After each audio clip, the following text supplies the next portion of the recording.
striking hard and showing no mercy all night. If you up, smash that like button. Welcome to Black and Black Times Infinity. I'm your host, Cthulhu Strategy, coming to you live and direct from the stack. Smoke me out, fam, with that dang shit on my left. Sketch. Welcome to our dojo of dickness. Oh, I love it. I'm a far right engineer on the ones and twos, stroke on the threes and fours, Chronos. Our Lord and Savior Elon Musk has brought Mars to us. Can't believe on the air. In the middle, we got the oldest ninja in the world, Old Ninja. The sky was all purple. There's people running everywhere. God damn. Tried to run from the destruction. I didn't even care. Last but not least, we got your boy Blue.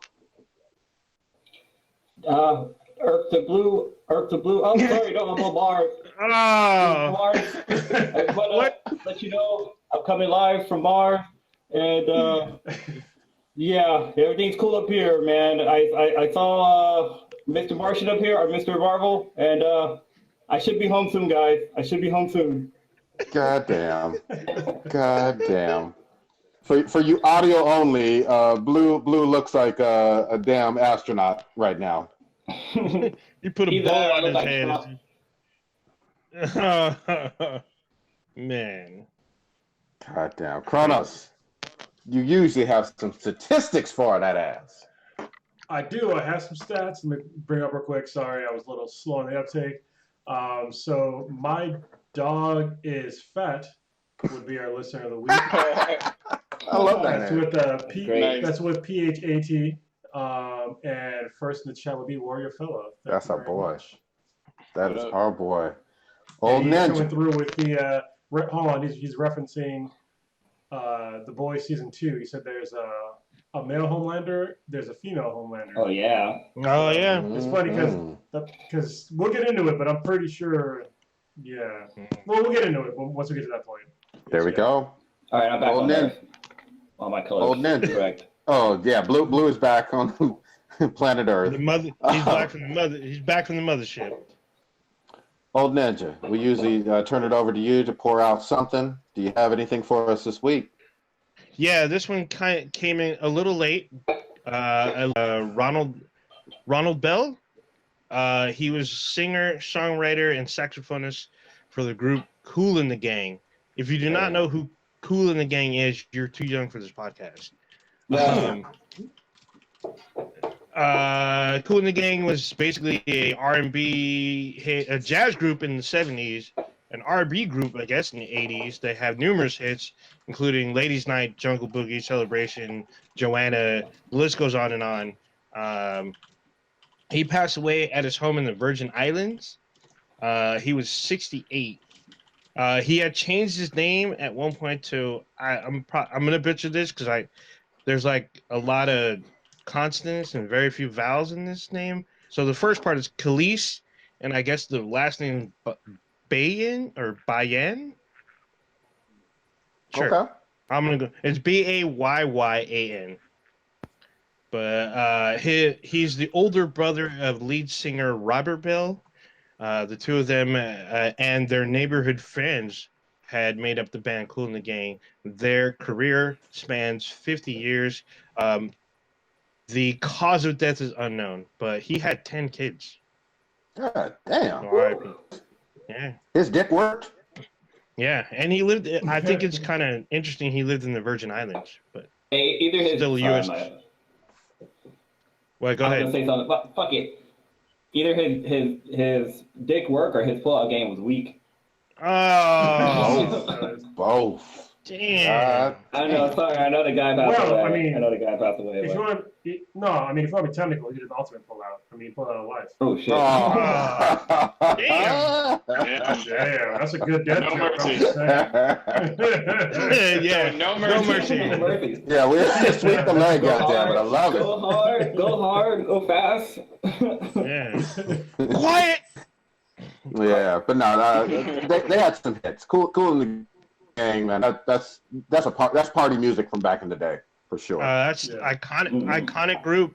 Probably, I won't be surprised if they'll be in the Hall of Fame sometime in the next decade or so. So Oh yeah, they definitely should be. Good shit. yeah, You got that any is others? if they're or not already. No, I was the one that came in kind of late, so I was trying to put that all together, but that's what I got. God damn. Okay, y'all. Shit. I mean, should we start with local news? Because there's been Yeah, some we local should. news that has been Yeah. amazing. We might as well. Go ahead. I mean, I Go think ahead. the rest of the country is talking about it. I mean, basically, we're living in hell. I mean, the whole West Basically, Coast, all of California, Oregon, Washington's literally set ablaze. Various reasons: heat waves, thunderstorms, people trying to tell what kind of baby they got with explosions, burning up all over the place. I mean, it's just crazy. There's been so much smoke and fire that literally the entire Bay Area sky was orange or blood red, depending on what time of the day you woke up. Like when I woke up, it was blood moon ish, but you couldn't see the sun. If you could see the sun, it was like a red dot. Terrible. It was so dark in the Bay Area that literally when you I went to the comic shop today at like around noonish, and everybody's lights, that auto lights, they were turned on. Yep. Automatically. It was that dark at noon in the Bay Area. That's the first time I've ever seen that happen. Yeah, same here. I've experienced this in the Middle East when there's like a sandstorm, but Mhm. never here in America. Shit was insane. Dude, what's so crazy is that like when you went outside, like it was eerie quiet just because I think a lot of animals thought it was like dark, so they weren't out. Like there was no like birds in the sky. I mean, they probably couldn't even fly because it was so fucking smoky. But like it was really, at least here in my backyard, it was really really fucking quiet. I mean, from where I saw, the sky was like red. Like I thought parademons were about to drop down. Then Darkseid was gonna come in, start tearing down shit. I was like, oh shit, we are fucked. 2020 really done fucked. It looked like Griff made that ultimate sacrifice and gave up that egg for that there you apocalypse. You know, Lord you went Griffith. I'm simping sorry. again. You up here simping for simps. Just saying. Stop your Well, simping. What was also crazy was that like it was literally like some parts it was like raining ash. Like my car was like covered with ash this morning. So was my wife's. It was crazy. Yeah. So I want to give. I don't know if y'all probably have friends in other states, but I had a friend of mine. They were driving from Oregon coming back to California, and they're at a point to where they had to be stopped by Highway Patrol, and Highway Patrol had to reroute them. And even with the reroute, they're like, okay, we're going to shut down I-5. You guys are the last cars that are coming through. Everyone else had to turn back. Damn. I was like, Why would well, they do dang. Like, literally, she had missed the cutoff with her family. They would have had to turn back and because she was at, I think, 10 miles from the border. And they're like, she would have had to go back towards, like, Portland because they would have had turn back and stay with her family. But I know someone else who got stuck behind that cutoff. So now she's still stuck in Oregon and can't come back because she lives here in the East Bay. So she's waiting for them to contain the fire because the fire jumped I-5 like around Medford. Just drive around. Yeah. It's a long way, but you can drive around. Well, I guess they stopped people from coming because literally a town got burnt to ash. Like a small town got wiped out, and Medford's hospital had to be evacuated. Medford, Oregon. Yeah, but I mean, there's more than one way to get to California from Oregon. It's a long way, but I mean, Yeah. it's more than just the I-5. You just gotta go way out of your way. You might end up in fucking Utah. Yeah. You can get around. I like how in the group chat that Stitch called because if you went outside, like it was just orange, like everything was fucking orange. And Stitch had said that we're living in a fucking Instagram filter. That shit was great. It really was. That's it. It completely tripped me out because like I woke up and I'm like looking around, I'm like, what is something ain't right? I thought it was just me being like overly sleepy or something. And I'm like, no, what the fuck is going on outside? And I was just like mind blown. And then I had to go outside to grab some stuff from my car, and you can see like the ash, like the little like I guess particles, or I mean, yeah. like snowflake. It was almost like a snowflake, like a dusting. Like you could kind of see like pieces of ash that kind of like just sort of floating around, and I could see it on my my car and just like landing on my skin. I was like, it was just fucking wild. It was something I've never experienced before, seen in like real life. You know what's crazy is I have friends who suffer from I think it's called SIDS. It's a seasonal something disorder. Basically, like they kind of get Sid's is signing up depressed. for death syndrome, bro. No, It's gotta be a different one. They gotta change that name. I know. Yeah. Yeah, I can't think of what I it's didn't want to say called. that. Maybe You're it's talking about no, seasonal no. depression? I think it's seasonal awareness disease or something weird. But like basically, if there's not enough sun, they kind of get depressed. And like they were Yeah. posting on Facebook that they were feeling hella down because there was no fucking sunlight, and so like They need to take vitamin D. well, yeah, they have to take vitamin D, but they make like this sun lamp that kind of helps with that. But yeah, she was talking about how she was like super down, how this whole thing is like really fucking with her head, and it was really hard to like go outside and see like at 2 o'clock it felt like it was 7 o'clock at night basically. Sure did. Yeah. She have like chlorophyll in her blood or something? So if you Well, let's see what it's called. no, it's actually pretty normal. Mhm. So like that's why if you look at like suicide rates, like they go super high in like winter. It's because people need sun. It makes us happy. That's why people have to take vitamin D, because literally when you get into the sun, your body automatically creates vitamin D, and it's Yeah. what makes you happy. Okay, It's a chemical reaction. so Yeah. so like Endorphins. the psychologist thing is called seasonal affective disorder, so AKA SAD. Okay. I'm just gonna say this, man. Just to grab the wheel. Fuck everybody who's doing these baby gender reveal shits. Holy fucking shit, man. Like it seems like, and I don't have the name of the couple or whatever, but it seems like this has happened more than once where Yes, it people has. are doing dumb shit with pyrotechnics, I guess. And Yeah. that's causing forest fires just because you want to do some elaborate off the hook way of revealing whether your baby is going to have a dick or a fucking puss. Fuck. Yeah. How It's dare dumb. you? How dare you assume their gender? Yeah. But I mean, here's the thing. I get baby showers. Don't get me wrong. I'm not shitting on baby showers, but you can fucking do balloons. You can do a cake. You could do some kind of giveaway something. There's a billion different ways that don't involve fireworks or pyrotechnics to reveal the fucking gender of a baby. What the fuck? Especially in California, when we're literally in the middle of fire season. Shit's on fire already. Mhm. And you're like, oh, it sounds like a good time to fucking set off some goddamn fireworks, pyrotechnics, because my baby has a certain fucking gender. It's like, doesn't make any goddamn sense to me why you would set off any sort of flammable thing outside right now. Honestly, if you live in a house, I wouldn't even fucking light a goddamn fireplace. Like, No. what the fuck is wrong with you? No. Obviously, it's hot as shit too. This is another thing. It's like you're lighting some shit on fire, pyrotechnics, when you know it's hot as fuck and everything is already covered in ash and shit's already on fire. So it's like, how fucking dumb are you to have to do that? Like, It's ridiculous. this is why I honestly believe I'm gonna be a dick right now. This is why I believe that people need to be born sterile and apply to get their fucking reproductive rights back. I'm just saying, these stupid ass motherfuckers that don't know that you shouldn't light shit on fire during fucking fire season when shit is already on goddamn fire. The fuck is wrong with people? You know what? So I'm finding my fucking video. I did a quick Google search on like fire gender reveal. So it showed one I guess from 2018, and Yeah, these it was motherfuckers recent. blew something up in the middle of fucking dry ass goddamn grass. Like, what the fuck are It you was after? Arizona, right? Huh? Was it in Arizona? Was it Arizona? Let me see. I think so. Yeah, it's in Arizona. Yeah. Well, I know with this Fuck motherfuckers, with this man. gender reveal, it didn't come out if it was a boy or a girl, but based off of the black smoke, that the baby's gonna be black. No, it came out as a fire. The baby was revealed as a fucking firebender. That's what yeah, happened. no shit. Fuck. Thank you, Aiden, for that one. Holy shit. That's fucking great. All right, so it's hell on earth, but we here.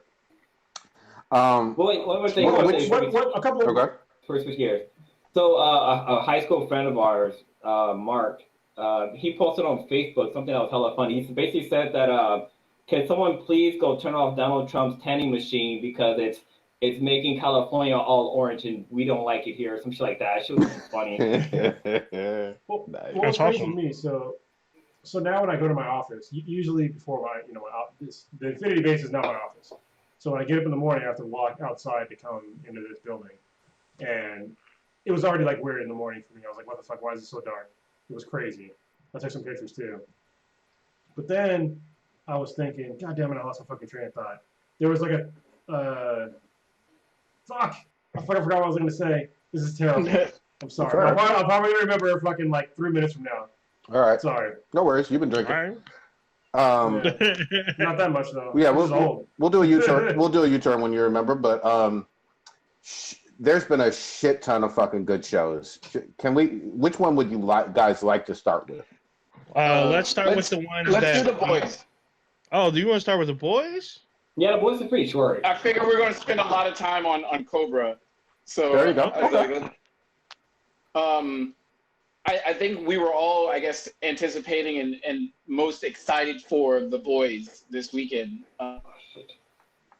Love season 1. I know it was a Golden Eggplant Winner. nominee. Did it win? It won. Okay. It won. I think it did, Yeah, it was great. Marathon through it the first season and everything, and they released the first 3 episodes. It dropped. I think Blue told us on Thursday when it went live on Amazon, and it was great. Yeah, I thoroughly enjoyed it. There's a lot of stuff going on. You get introduced to the new character Stormfront that has her. I mean, all these people are just not good people, except Maeve. I kind of feel for Maeve, but all of them kind of have their own sort of Well, what's her dark name? side to them. Starlight. Starlight is okay too. Yeah, yeah. Starlight. Yeah, Starlight.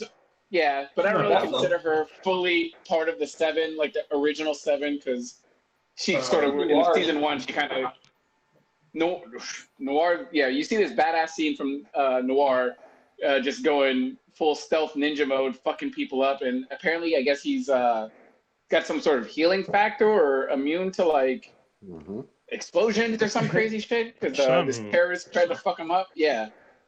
But it was a really good 3-episode run. There was some controversy, I guess, with people online or Twitter that we'll talk about. But I thoroughly enjoyed the first 3 episodes, and it sucks that they're doing it every Friday. I wish it was just a marathon release like they did first season, but I guess I'll deal with how they give it to me with the rest of the episodes coming out once every Like this. Friday.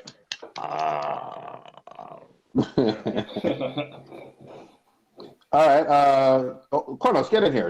You saw this early. What do you think? Yeah, it's gonna be able to talk about it now. So yeah, I really like the latest season. Picks up where the first season left off, and it's been pretty much exactly what you thought it was gonna be, and maybe a little bit more because there's a new character named Stormfront who kind of throws some shit into the mix because obviously they need to replace that invisible guy with fucking translucent. Yeah. Oh yeah. So translucent got replaced by Stormfront, and she is kind of like she's a sort of a bitch in the show. And I from what I've read, so I'm reading like the latest comic of The Boys. This is the latest one. I haven't read this one today. It's called The Boys, Dear Becky, which is like kind of like their season 3. This is Is that the Asian girl Number on the 4. cover? Yeah, but that's when she was younger. So so we'll see what that one's about. I haven't read that one yet.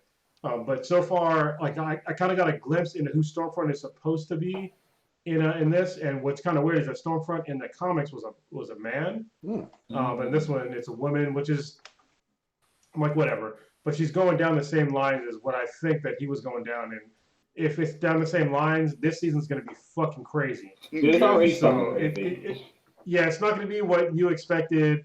I think that Homelander is going to be basically he's going to sit down when he pees at some point in this. He's going to be totally emasculated. I think that in general, the 7 and Soups in general are going to end up being like the villains for like a lot of people in the world because of how far Voight goes and how far like a whole other faction is going to go to like really co-opt America and Soups in America. So it could be really interesting. And I kind of like the fact that they kind of made it a woman because it's kind of off-putting for the role that I think she's going to play. Yeah, I'm like I said, I'm enjoying it. I like how the boys are kind of like covert at this point, trying to hide from the heroes. And I like how the Marine guy, I forget his fucking name. I was trying to get back in with the 7. You know, Oh, The Deep. the Deep, yeah, the Deep is trying to get back in with a 7. It's just like it's been good so far. Have you watched like episode 4 and above as well? Not yet. I'm probably going to starting on Sunday, maybe tomorrow with K-Mac. I'll watch forward. So I'll probably watch the next 3 by the next time we do a podcast. At least the next 2. So Okay, so you're current along with everybody. Okay, cool. Okay. Yeah. But yeah, I do. If anybody's wondering, I have Ninja or Blue, like, get in here. anything on Amazon. Yeah, so the 3 episodes that they drop, like, holy shit. Like, every time they show Homelander, like, that dude's a fucking villain. Like, he is not a fucking superhero. That guy's a fucking villain. Like, there's a scene with... So, if you watched last season, we discovered that Homelander has a son. But, like, this guy is so fucked up in the head. The interaction with him and his son, I'm not going to talk about the roof scene, but the interaction with him and his son, like, he's forcing his son to, that's how he is, like, to everybody. He basically uses his powers to push people around. And when Stormfront comes around, like, she's basically like, fuck you, I can do what you can do, and I'm going to step on your fucking feet and your toes, this whole superhero lifestyle or whatever. She's like, I'm here to fucking flip the script. And it's funny, like, she talks about, like, Stormfront when she's, like, doing interviews and stuff like that. She's like, you know, what's the difference between a fucking dick and a vagina? Like, they both do the same fucking thing, like, blah, blah, blah. And, like, I don't know, she seems fucking cool, but once at the end of episode 3, I'm like, damn, she is a fucking bitch. She is just like fucking Homelander. She just doesn't care. She doesn't care about any fucking thing except murdering, basically. But it was kind of cool. We also got introduced to another soup that has a crazy fucking powers where he basically can regrow his limbs. And he basically is, like, I guess they call him, like, S&M whore or some shit like that. What was his name? Gecko. But, like, yeah, he, like, people pay him money to fucking chop off his limbs. Like, I guess some guy paid him, like $700 to cut off his arm, but it grew back. And he's like, you know, throw in a couple of grand, you can cut off my dick. I'm like, what the fuck? Like, dude, That shit was hilarious. Ridiculous. But, overall, I mean, this season already getting off to a great start, and I can't wait to see what else comes along the way. Old Ninja. Oh, and that Gravity dude was good too. So, for me, I was excited to see Giancarlo Esposito's character because I was just like, well, how is he going to, now that Spillwell is gone, how's he going to deal with Homelander? How's he going to keep him in check? And he doesn't seem to back down from him. So I'm like wondering if later on that maybe he has some kind of like, either he has powers himself or he has some kind of way to keep the heroes in check. Some kind of like clicker where he clicks it and then like he bends the knee or something because he doesn't seem to back down to Homelander. Yeah, he backs down at some point. He does back down a little bit, but he still goes toe to toe with them. They all every time they have a scene, they're almost nose to nose, like literal nose to nose. And I'm just like, well, does he have something? Like, if you knew that this dude could laser your face off, or literally just slap your head and have your ears explode and have gray matter come out, this dude doesn't back down. Yeah, he just doesn't. He doesn't care. So I'm interested to see what kind of dynamic that is. And the whole company and now the whole world knows that soups are made. So that dynamic, I think, is going to have a huge impact on the rest of the season, which I want to see how that goes. I'm like super excited to see because everything's like interesting. The boys are like on the run. The girl, because they haven't really. Kimiko, even though they still kind of call her the girl a little bit. She meets her brother. The female. She still hasn't talked yet, but I'm pretty sure she might talk this season. We'll see. No, I don't think she can. I think she's a. No, she can talk. Mute. She can talk. So her brother tells the story that she stopped talking after her parents got killed. And like the soups destroyed their village and the neighboring villages. So she's like stopped talking, and they made up their own language for her to communicate. So I'm interested to see how things work out. There's been some crazy ass scenes. I still don't understand why Butcher still wants his wife back. Unless I'm missing something.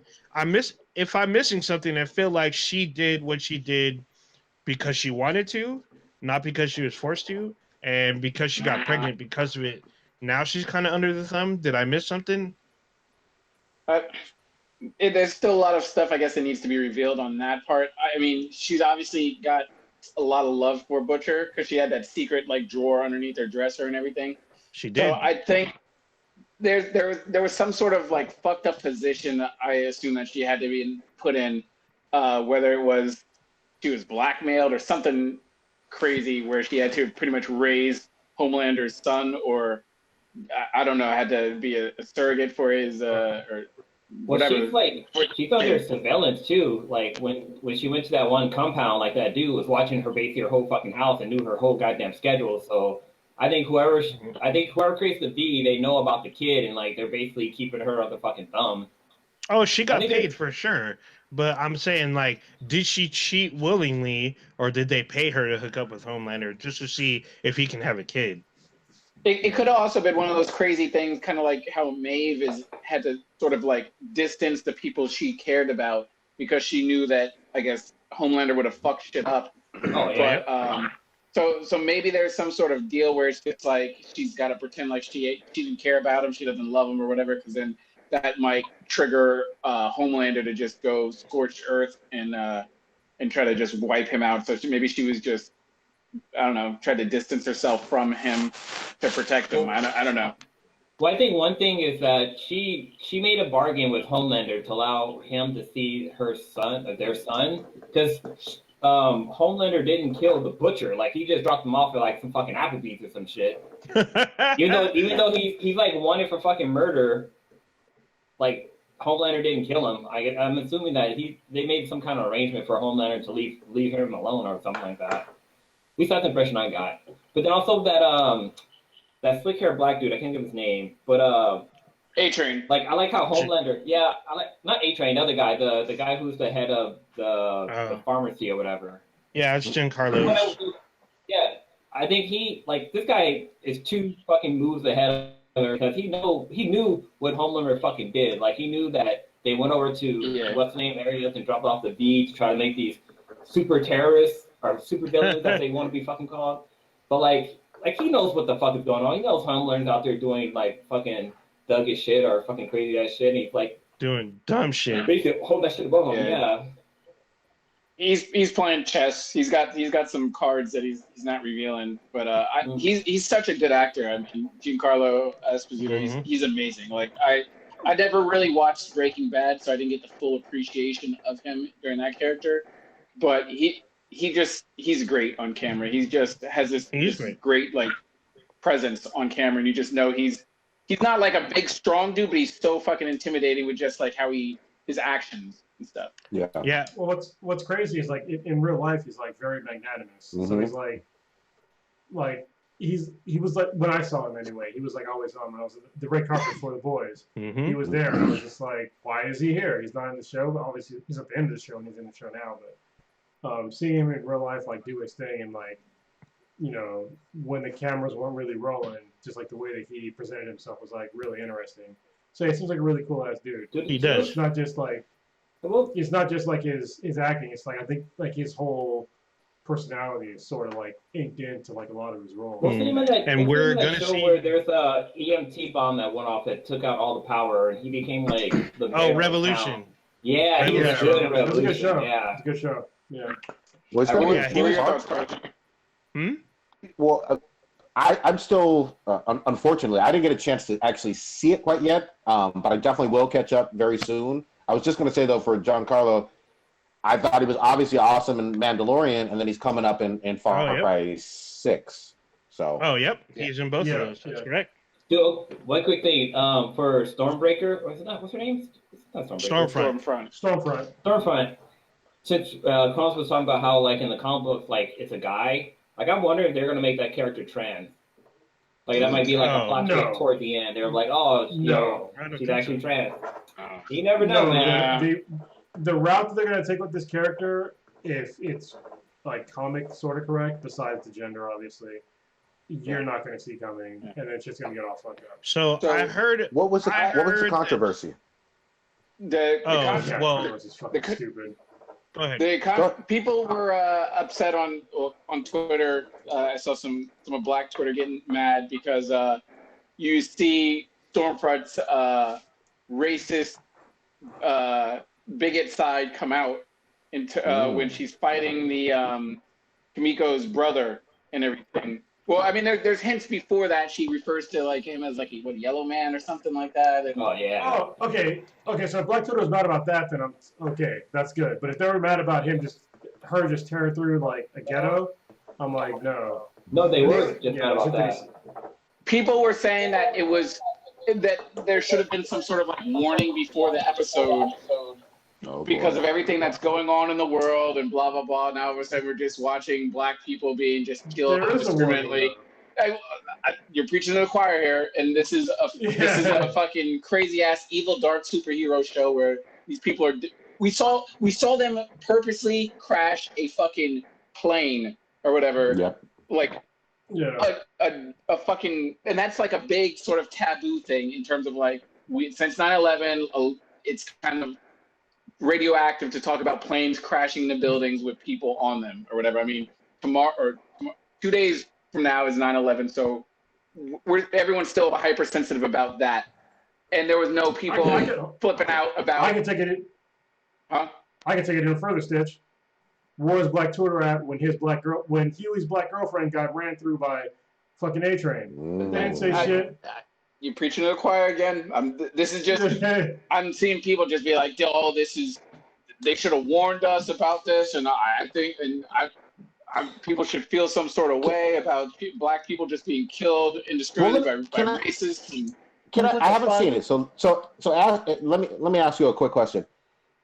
Is she doing it to like exterminate black and brown people on purpose, or is she just a killer and doesn't give a fuck?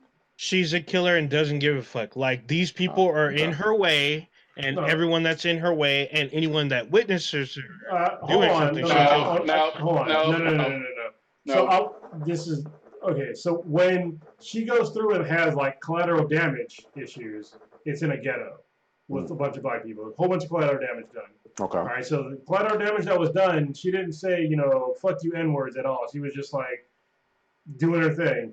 But when the Asian guy died, when she killed him, she specifically called him a yellow something. Damn. Right before he died. And it's like, okay, that's obviously crazy racist. And people are mad about it. But it's like, listen, I already know she's supposed to be basically a villain. And she's doing villain shit. Yeah. The fact that you don't like her doing that is the fucking entire point. It's like when people watch wrestling and they get mad about the heel. It's like, you're supposed to get mad about the heel. It's like nobody got mad at fucking Hans Gruber, back in fucking Die Hard, because he was doing villain shit. Mm-hmm. That's what you expect from a villain. I think the people that don't see her as a villain and don't really understand the show, they're simple-minded, stupid-ass people. Go ahead. Because the brother gets like sort of tossed through this like ghetto project building and everything, and so she sort of flies up or jumps up into the building to sort of continue the battle. And I guess where she jumps into the apartment she jumps into, there's like a father and a daughter, black father, black daughter, or whatever. And I guess that's where there's like maybe a mini chase scene, and you kind of get at least I got the hint where she kind of went out of her way to just be like, all right, that's a witness. I need to kill him. And there wasn't really a reason to kill him because it's like there's these two superheroes doing battle. And she could have just fucking went on chasing, but she's like, she stopped and got pleasure and be like, oh, okay, I'll fuck you up. And then like the daughter comes out or whatever. You don't see the daughter get killed on camera. But she's just like you see her starting to take joy in like just like kind of raging out and just fucking up people. Now she doesn't say like whatever fucking Negroes or whatever, but you can tell through all these like sort of context clues that she's like enjoying it. And I think that she was enjoying killing the black people for. Well, I won't go as far as saying that she enjoyed killing black people, even though I know that this is likely where it's going to go. Mm-hmm. But she definitely enjoyed killing the Asian dude. Mm. Oh yeah, because she said it through her words in the way that she basically tortured him before his death.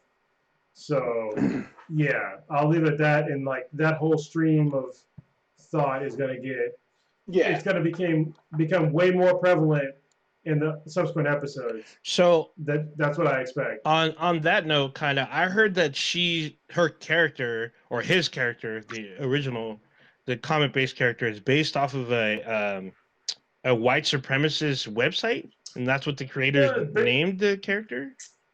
It's basically a Nazi. Yeah. So I'll leave it at that. Like the character is supposed to be a fucking Nazi. So, and I don't want to fuck up the potential of the entire season for everybody else. I haven't watched the rest, even though I can, but I haven't watched the rest of the season yet. But from what I've read in the comics, like basically a season after this one, Stormfront is supposed to be some fucking crazy ass Nazi person that fucks up a lot of shit and is gonna put potentially Homelander to shame. Like you might think Homelander's a fucking hero after shit that happens with her. Oh, that's all bad. Yeah, I can't wait. I gotta get caught up on this shit. So yeah. I believe it's like a 10 or 12 episode season, right? Hopefully. I think it's 8 actually. 8. Okay. Damn, we're almost halfway there. Oh, I can tell you right now to be sure. Hold on, give me like a couple seconds to catch up. Yeah, we've only seen I'm pretty sure it's 8. Huey's annoying me, but I'll see if that changes. Huey's being a little fucking dumbass. I feel like Huey's got like PTS, so he's not sure what to do but then he wants to lead, but he's still like kind of shook, and everybody was like, well, we need Butcher. He's like, we don't need fucking Butcher. Butcher's the old way. I'm the new way. But what are we going to do? And then he's just like, I don't know. It's like, well, what are you doing, bro? He got that super wop and was like, hey, I need to get more of that. Damn. Yeah. Kronos, you were saying how many episodes, I think? Oh, I'm still getting there. Hold on, give me a second. I gotta look up the official thing. So when's the next episode drops on Friday? Is that right? I thought I heard Fridays is the drop. And it's 1 per week from now on? Yeah. Yeah. That's kind of aspect of it. I mean, it is what it is, but it's not like we're not going to watch it. There you go. We're all definitely gonna watch it. They just had a chance to monopolize this weekend, and I thought they missed a chance. Stitch, why do you think they missed a chance? I think it's a good segue. Let's get into why you think so. Because fucking Miyagi-Do and Cobra Kai, their fucking battle in Southern California has taken over Netflix and taken over the fucking country. Goddamn Cobra Kai. So good. I think Blue mentioned it, I think, last week on the podcast that he might have watched like an episode or something like that, or he was going to watch. And I was gonna watch it, but like when it originally this show originally dropped on YouTube fucking 2 years ago, and everybody kept saying how good it was, but like it was behind a paywall. Like you had to have a YouTube subscription to watch it. But I think the first episode was free. And I started to watch it, but I never got around to like finishing it, and it was great from the get-go. I just fucking never got around to doing it, but it was on YouTube Red. Yeah. Last week YouTube I was Red. watching it. Yeah, I was watching it last week, and then I finished it over the weekend. so real quick before you talk about that. So yeah, the Boys season 2 is 8 episodes, but so was the last season, so it's not really a surprise. Okay. Yeah, it's 8. Cobra fucking Kai. Let me just say this. Yeah. Sensei Johnny Lawrence, the biggest redemptive arc I have seen in a long time. We all know him from, what was that, 84? Was that the first Karate Kid movie? Yeah. I think. Something like that. 84, 82, whatever it was. He was awesome, but he was this punk-ass karate dude who was beating up and bullying fucking Daniel-san. And so was he really shit. Well, here's the thing. We thought that in the 80s. Now, we're like, this dude is fucking, he's the hero. He's awesome. You're rooting for him. And the greatest thing about him is he's calling these punk-ass, not even millennials. What's the younger generation? Below millennials? No idea. Called? Seedlings? I don't know. Yes, Generation Seedlings, whatever the fuck. He's calling these motherfuckers pussies to their fucking face, and you love him for it. It's just so great. It works on so many levels. How how he's traditional 80s bully still in 2020, and it's just fucking fun. Anyway, go ahead. Someone else get let's it. let's not do revisionist history. He definitely did bully Daniel. Yeah. Yeah, that's what I just said. Yeah. Yeah, 100%. What happened after the fact? You know, with the whole illegal kick thing, that was legit too. You know, and I feel bad about him still to drive around with some fucking bullshit ass Firebird. I'm only 2 episodes in. Yeah, I'm all in for this show. I'm gonna finish it. And so is K-Mac. Nice. Like it too. Oh, right on. It's been really. Go ahead. No, just say, like, I know probably you said this in the chat, but, like, the nostalgia of a fucking show is, like, on a whole different fucking level. It's, like, way more nostalgic than fucking Stranger Things was.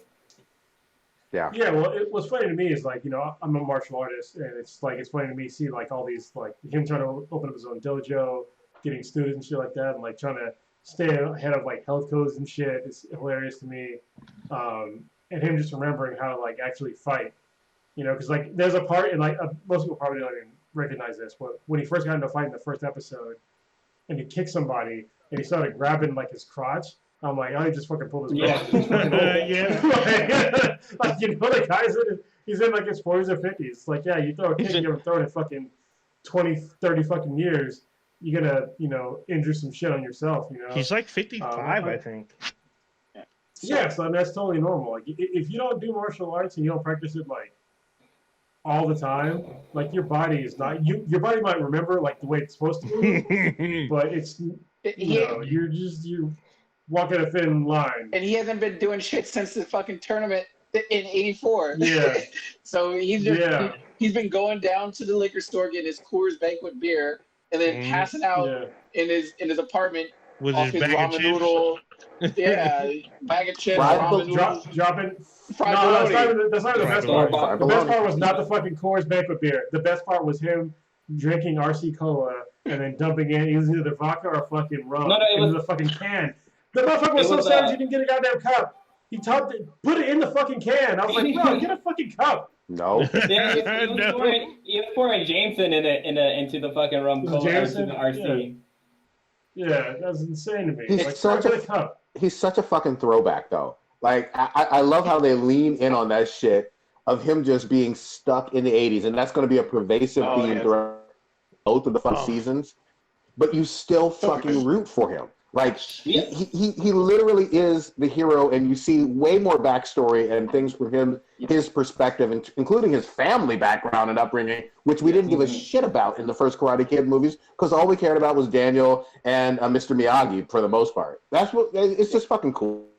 Dude, it's so crazy how far, like, how stuck in the 80s he was, because, like, he's still driving the same fucking Trans Am from like, the paint on the car is fucking faded and goddamn peeling. Like, that's how old this fucking car is. I think I'm pretty sure it's a Firebird. It's a Firebird. Yeah. This is how. What's also crazy is that, like, you know, he's not in touch with fucking technology. Like, when the kid, like, cell phone go off, he's like, what the fuck is that? Like, he doesn't understand, like, fucking cell phone or how the fucking internet works. He doesn't understand how, like, you know, God, what was it, like, God, there's something he did. I was like, fuck, how do you not know how that shit works? Like, come on, dude. You gotta give this fucking guy. What got me was that he's in his apartment, and I wasn't sure about the time. I'm like, is this current day? Because in his apartment, he has this little, like, 12-inch TV with turnstile. Yeah, he has this old CRT with turn fucking dial fucking channels. Yep. And then, like, literally about a minute and a half later, he's installing 55-inch flat screen TVs. And I'm just like, why is he not having one of these in his apartment? He has his little ass fucking colored TV that he's sitting there at night in his chair watching with his Coors. I'm like, this Iron Eagle. He chose, watching Iron Eagle, but he could upgrade. He could have upgraded, and he chose not to. He cannot upgrade. Listen, if you're driving a fucking 1985 goddamn Firebird around, drinking Coors Banquet beer, and adding in alcohol into RC Cola with no fucking cup, you cannot afford a goddamn flat screen TV. He's on CRT level. That's where he's gonna stay for a little bit until they make some money. So it makes total sense to me. Well, let me go back, because we didn't even describe the whole the premise of the show. We just started getting distracted by Sensei Lawrence or whatever. This is good. But we fast forward to Johnny waking up in whatever 2020, and his life has gone to shit since he got crane kicked in the tournament. Before you continue, the way he is laying on the ground, he looks like fucking Yamcha when Yamcha got fucking destroyed by the Saiyans when he's like slaying the fucking crater. Okay, sorry. So, go ahead. So we come to his life, and pretty much he's become this handyman. That's what he does for a living now. He goes and just does favors on cleaning gutters, installing TVs, yard work, all kinds of stuff in Southern California. In I forget the actual city, but it's he lives in Encino. in where? He lives in Well, Reseda, no, that but city he does goes this in into Encino. Yeah. Yeah. So he's going to all these like rich areas and stuff like that. And meanwhile, his life has gone to shit since the crane kick. And you have Danny LaRusso, who has become this crazy successful luxury car dealer in Southern California. So while his life has gone to shit, he's constantly reminded about how successful he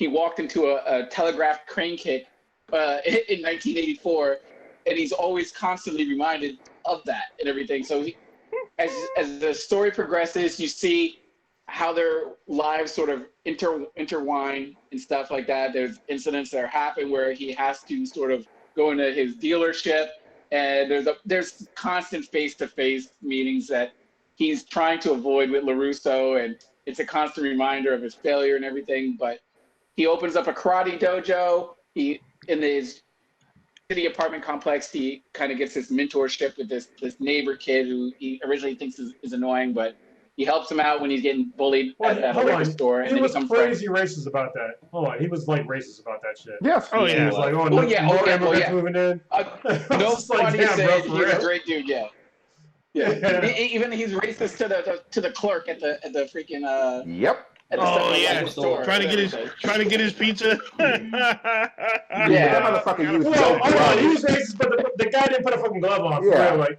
and he has Oh, fucking band-aids that are bleeding and shit. Like, Yeah. that's not racist. That's somebody being fucking. Unhyped. I would not listen. If I went to a fucking pizza parlor and somebody stuck their hands that had 2 band-aids on it that were seeping blood and pulled out a fucking piece of pizza and tried to hand it to me without a fucking plate or anything at all, you can go fuck yourself. I'm not taking that shit. But you know how it is. So- This is not a pizza parlor. This is a quickie mart. Yeah, that's the cue. Yes. So as the story develops, he mentors the kid, Miguel, gets him into karate, opens up the Cobra Kai dojo and everything, and he kind of wants to Cobra make Kai.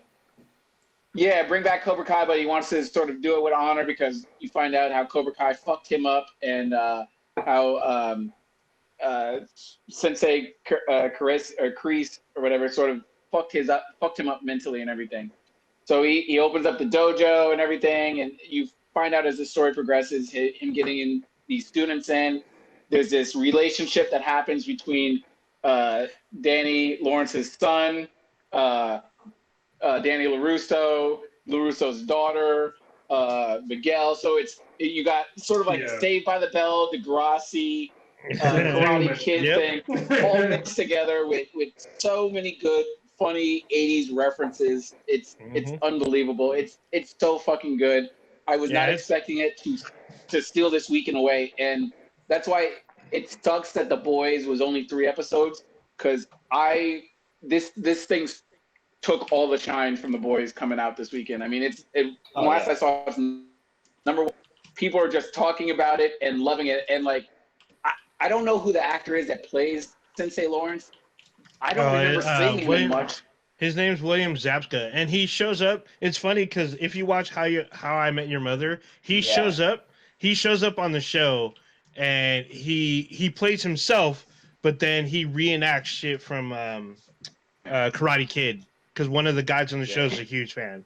Yeah, so Neil Patrick's Good for him. character is into Karate Kid, and he's the one that it's the first I ever heard about how Lawrence was robbed because of the illegal crane kick was in How I Met Your Mother, because Neil Patrick Harris's character Barney Stinson was the one that said that he was robbed and that the kick was illegal.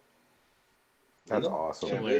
It's good. It's great. And I will say that I know you haven't gotten deep into it, Kronos, but they show some stuff that makes Danny look fucked up and everything. Yeah. When you see, I'm just like, yeah, I do remember that, and yeah, maybe that wasn't really provoked. Some of it is interesting. Well, Yeah, obviously Danny did some. Yeah.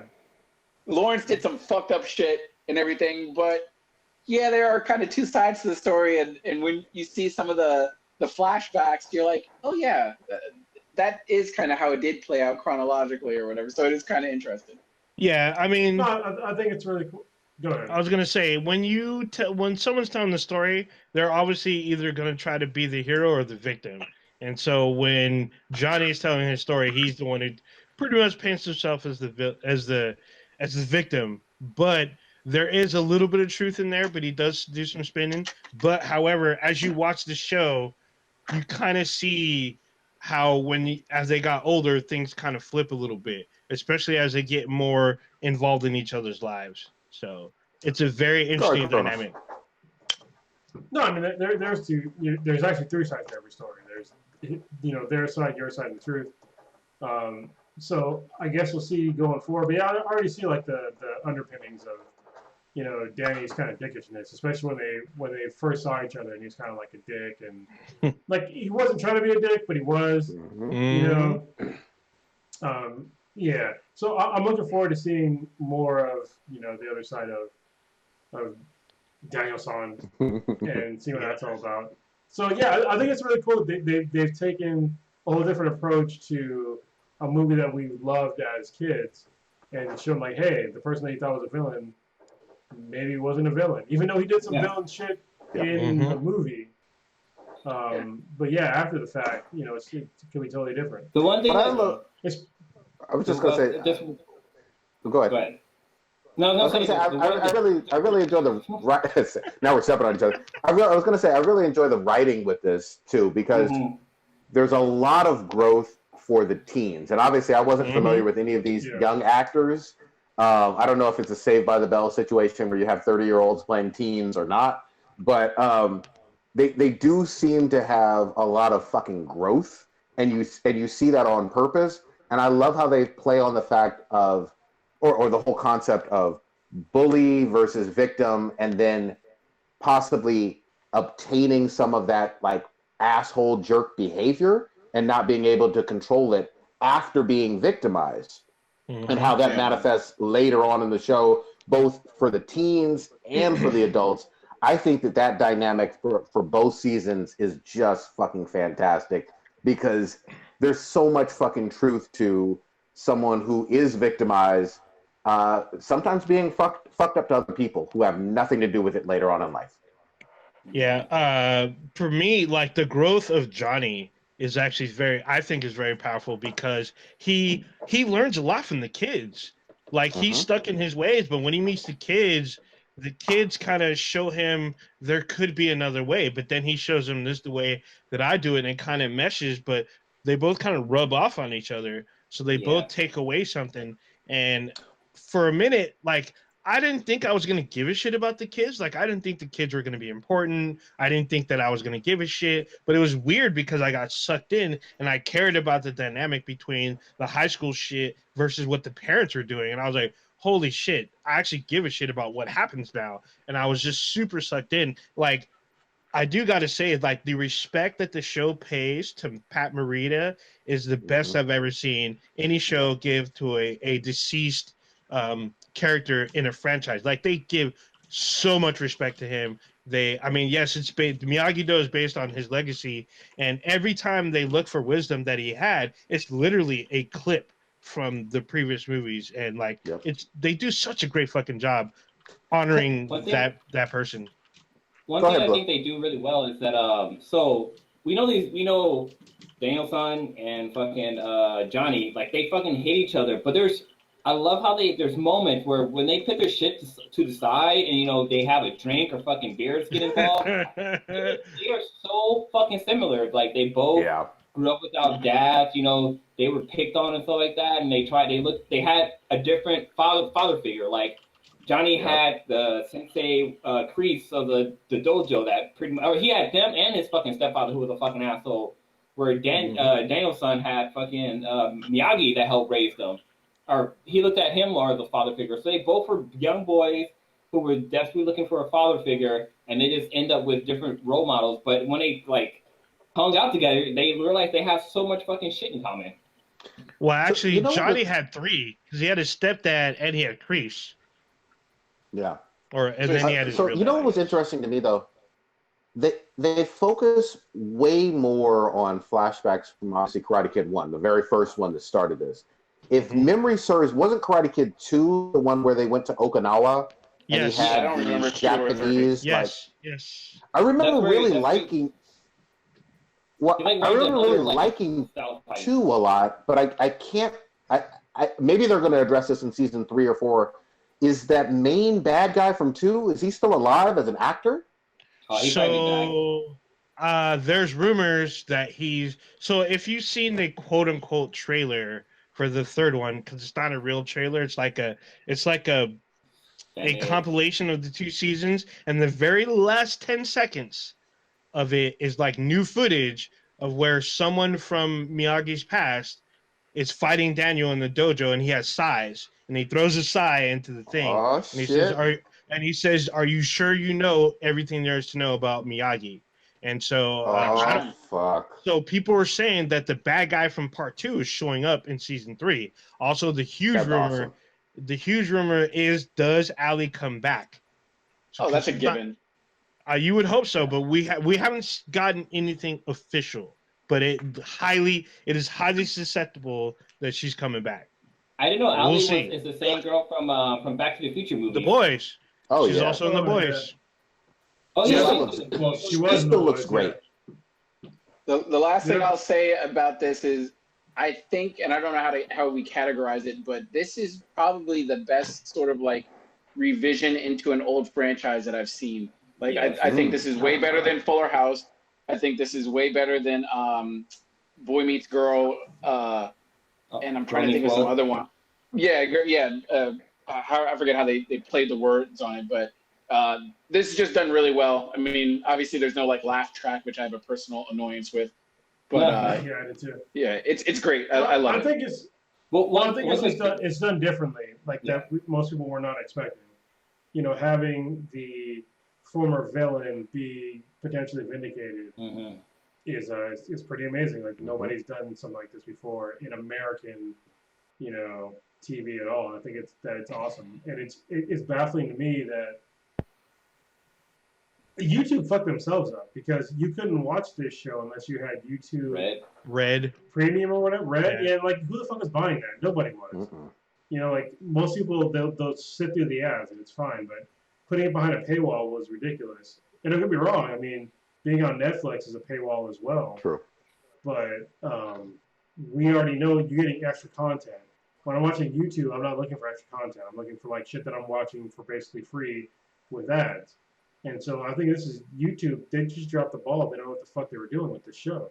Well, how does Um, how does the money work then in this situation? Because I guess because YouTube had, I guess technically the rights to it, and then Netflix came and bought it from YouTube, Well, no, right? so I think it was made by owns Sony, it. wasn't it? Yeah, it was Sony. Sony owns it. I think Netflix is the distributor of it now.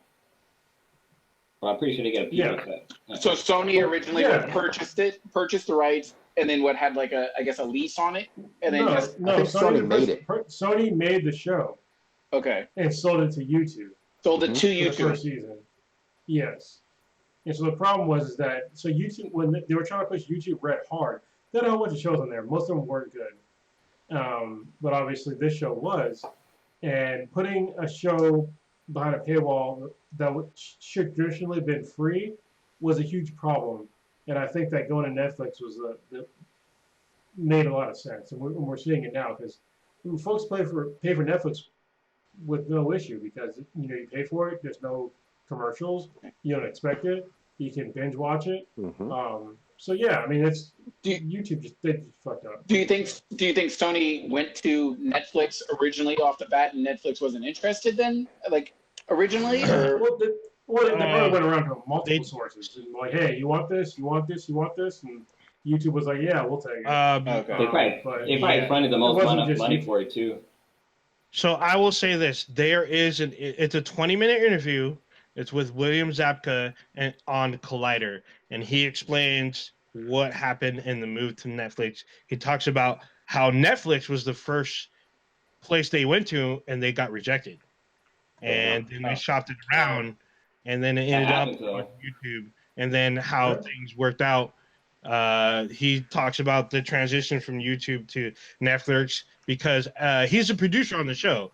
So if you look at the credits in the very beginning, there's 3 names that popped out to me: William Zabka, who's Johnny Lawrence, Ralph Macchio, who's Daniel's son, and then Will Smith is also producing. Yeah, yeah, I did see that. So I was like, you know, sir, You know what that means? I will tell you. I mean, you're gonna get fucking Jaden Smith on this goddamn shit. You know what's weird to me? I'll tell you what fucked me up with the entire show. The fact that Ralph Macchio's, Daniel's son, he still had a fucking Jersey accent. I'm like, motherfucker, you've been living in California for how long? Are you fucking for real right now? Can you please stop it? Put that shit down. Stop with the Jersey accent. Yeah. I don't know. Jersey accents go thick. Like, Yeah. Well, They're- it's You not as lived bad there as for a while. Boston, but it's pretty bad. yeah, they're a step below like New York accents and everything. I mean, you pull somebody from Queens, they're gonna be Queens for life. You can put them in Hawaii, Alaska, wherever. They're gonna be asking for bagels and and all kinds of stuff. You know, can it? I Yeah, want my but- locks. But one thing My locks. one, I knew you get it. one thing I would say about the show is that like the actual fight scenes are fucking decent. Like they're way better than Luke Cage. Luke Cage fight scenes were fucking. They were You mean Iron Fist? Iron Fist, yeah, Iron Fist. Yeah, these fight scenes are like the kids doing their kicks and stuff like that. Like that shit's like fun. It's almost like being kids watching Power Rangers for the first time. Like, oh shit, like Yeah. wow, they did that fucking move. Like holy shit. Yeah, okay. That's kind of the nostalgia factor of the whole karate scene. Let me tell you a bit that I have about the show. Okay, this is like I'm 2 episodes in. I'll watch a bunch of more episodes before the next podcast. But when I'm watching like the first 2, and was he El Salvadorian kid? yeah. Yeah. Miguel. El Salvadorian, right? I almost said Mexican. I got you. It's El Salvadorian. You trying to be racist like Sensei Lawrence? Yeah. Anyway, so when like he's sitting there and he's telling him just like punch this fucking thing, the dummy guy, and he doesn't actually tell him how to punch. Yeah. I'm like, bro, can you tell him how to punch? Like, how the fuck do you expect him to know how to punch if you don't tell him how to punch? It's like, just keep punching it. Just keep punching. Listen, you can keep punching it, and you can still keep punching it wrong. It's like you expecting a fucking 18-year-old, kid to know how to fuck right away. It's no. Like, somebody's got to teach the kid how to fuck. You know what I mean? Like, You're going to That's find what- so many funny gems as it progresses with how much of a Yeah. caveman this fucking dude is, especially when he comes to him like giving like real life advice, like on how to pick up girls and how to Mhm. date and how to dress a chick. You see how much of a Yeah. he literally woke up holy in shit. from 1984 into 2020. It's so fucking hilarious. It's perfect. It is Danielson knocks one him of the out best with when he pancake. when he discovers the internet. I couldn't Yeah. stop laughing. Oh my god, So my great. stomach hurt from laughing so hard. Like Because That was like he the- basically is a big teenager. He is a Yeah. 17-year-old that's in a 55-year-old body. But I got to give him props too, because like I said, I hadn't seen him in a whole lot of stuff from an acting standpoint, and he's been in a lot of he's stuff. knocking it out of the park. He's knocking it out of the park. Yeah, he's doing He's a just good great in this. yeah. This show is Well, The problem is, well, especially like back then, like if you get put into like a villain role, Mm-hmm. you're pretty much fucked. Mhm. Well, the Cartel is his first I'll movie. go back to Chadwick Boseman. This is kind of rolling back in like the last podcast. One of his first roles was to be in I think it was a soap opera, Mm-hmm. Mm. and it was for a character. He was black, and he was asking the people that made the show, like, what's the background of this character? And they literally told him there was basically no real background in this character that was black. Yep. And that's when he kind of took a stand, and he was just like, you know what? Mm. Let's give this person. I'm gonna give you some feedback. Like, listen, can we give him some sort of background instead of just being some generic black character? Let's give this character some some depth. Black kid number one. And then, yeah, he got fired from it. Yeah. And ever since then, if you look at all his roles, he hasn't backed down from that same point of he didn't back down from that same point of view. It's like, listen, if you're gonna make me into this person, you need to like write them better. Yes. And I think that people from like the 80s, they got stuck in these sorts of roles where like, listen, they wrote a she character and they got typecast for those characters. Yep. And it goes beyond just, people of African descent or minorities or whatever. Yeah. Like you can think of a whole bunch of characters. Like look at Bolo Young. Yeah. Bolo Young from like back in like the goddamn Bruce Lee days. He was a villain in the Bruce Lee days. Yes, he was. He always had to be a villain. He never once did he play a good guy. And we all know him as like a badass bad guy, but it's like, what if the guy actually could act? What if the guy actually had more to bring to the table than just some villain bullshit? Dude, that's like Those, like I just watched. There's a document. It's a documentary on Amazon called Danny Trejo, Inmate Number One. Oh yeah. And basically, Yeah. it talks about his life as becoming an actor, from going from he was addicted to a meth addicted person to being in jail to becoming an actor. And basically, his first roles, he was always an inmate.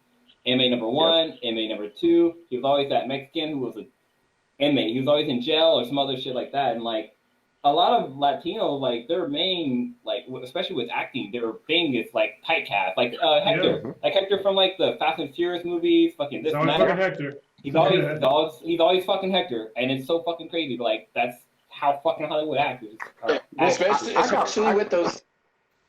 I was gonna say, especially with like those teen actors, especially in like the 80s and 90s. I mean, if you think about it, we don't refer to Fred Savage as Fred Savage. It's like, oh, it's Kevin Arnold. Oh, it's Zach Morris. I mean, AC Slater. I mean, they've all done plenty of other acting roles. Tiffany Amber Thiessen or whatever. She's still Kelly Kapowski and stuff like that. It's like we permanently cement them in that actual role that they did. Doogie Howser and stuff like that. It doesn't matter what it is that they do. It's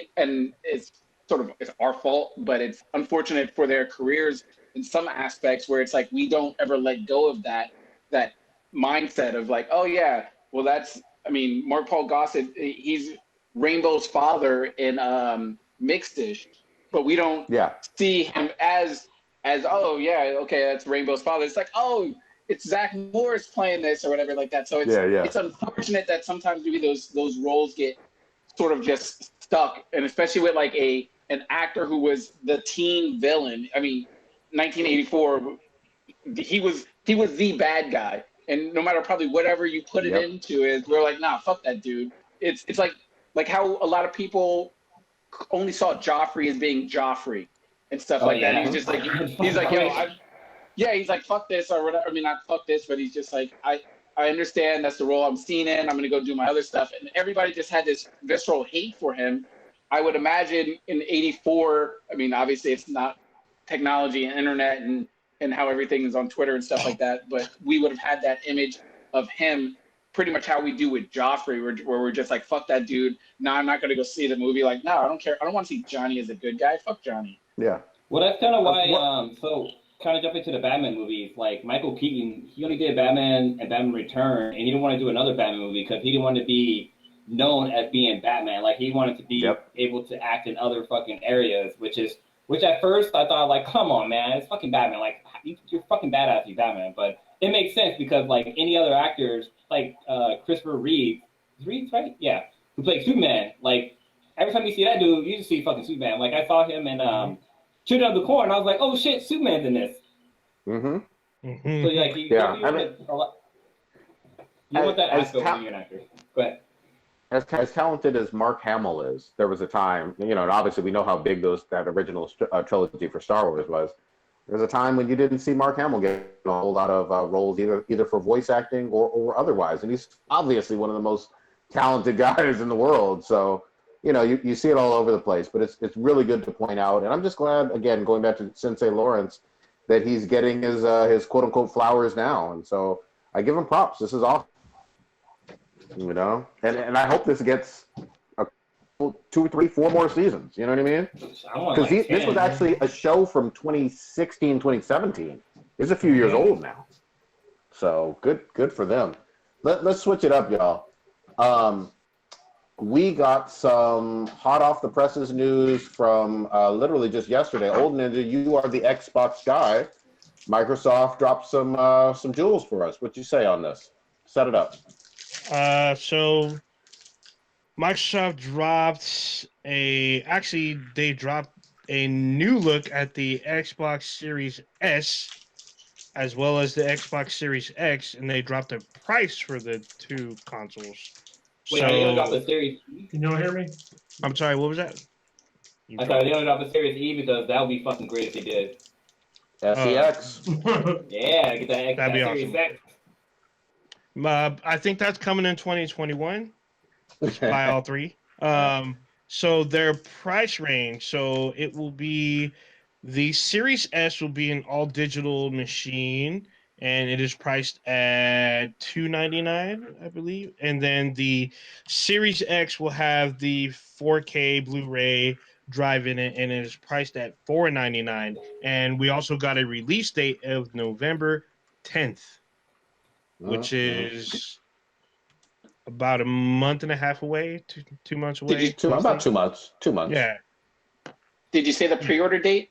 I mean, Pre-order date. I'm sorry. Pre-order date is September 22nd. So you can start pre-ordering on the 22nd. You should clarify, Old Ninja,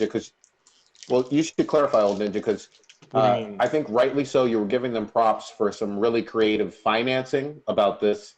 The console itself too. Break that down too. The thing is that this isn't the first time though. I've seen this on Xbox, the website, where you could sign up, you put in your information, and then you could do a payment plan for your Xbox. You basically put down a down payment, and then you agree to pay a certain amount a month. So if you're doing the Series X, I believe it is $39 a month.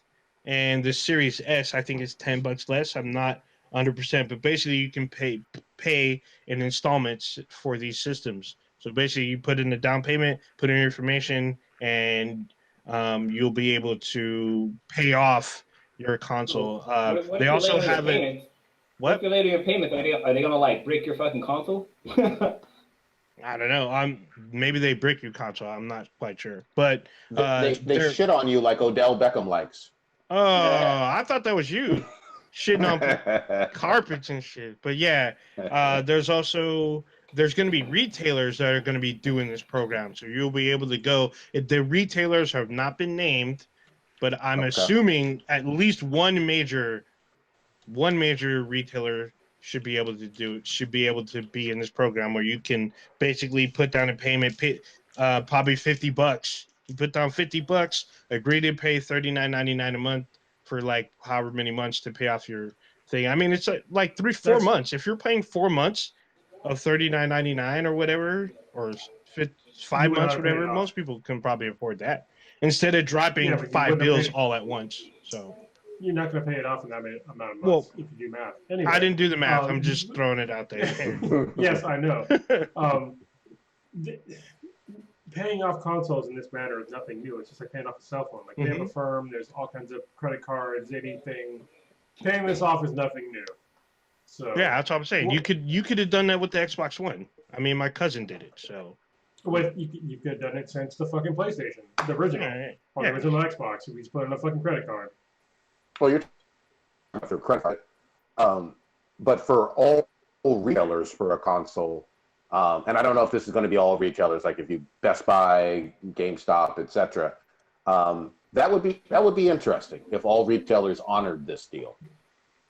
Well, I mean, they honored some deal. I mean, we all know about layaway. That's been around fucking forever. You could have laid away any console since the beginning. Mm-hmm. So this, to me, it's like not really a huge deal. Just the fact that it's going through Microsoft, it's not that big of a deal to me. I don't think it was that big a deal either, but I think it's a No. nice solution for those of you who didn't get a chance to save up and you still want the console. Yeah. There's a payment option. Yeah, it's a nice solution that already existed. There you Let go. me just talk about the good things. I mean, yeah, the Xbox, One S is a good price for people if you can't afford the Xbox Series X. X. I mean, that's X. That's what I said, X.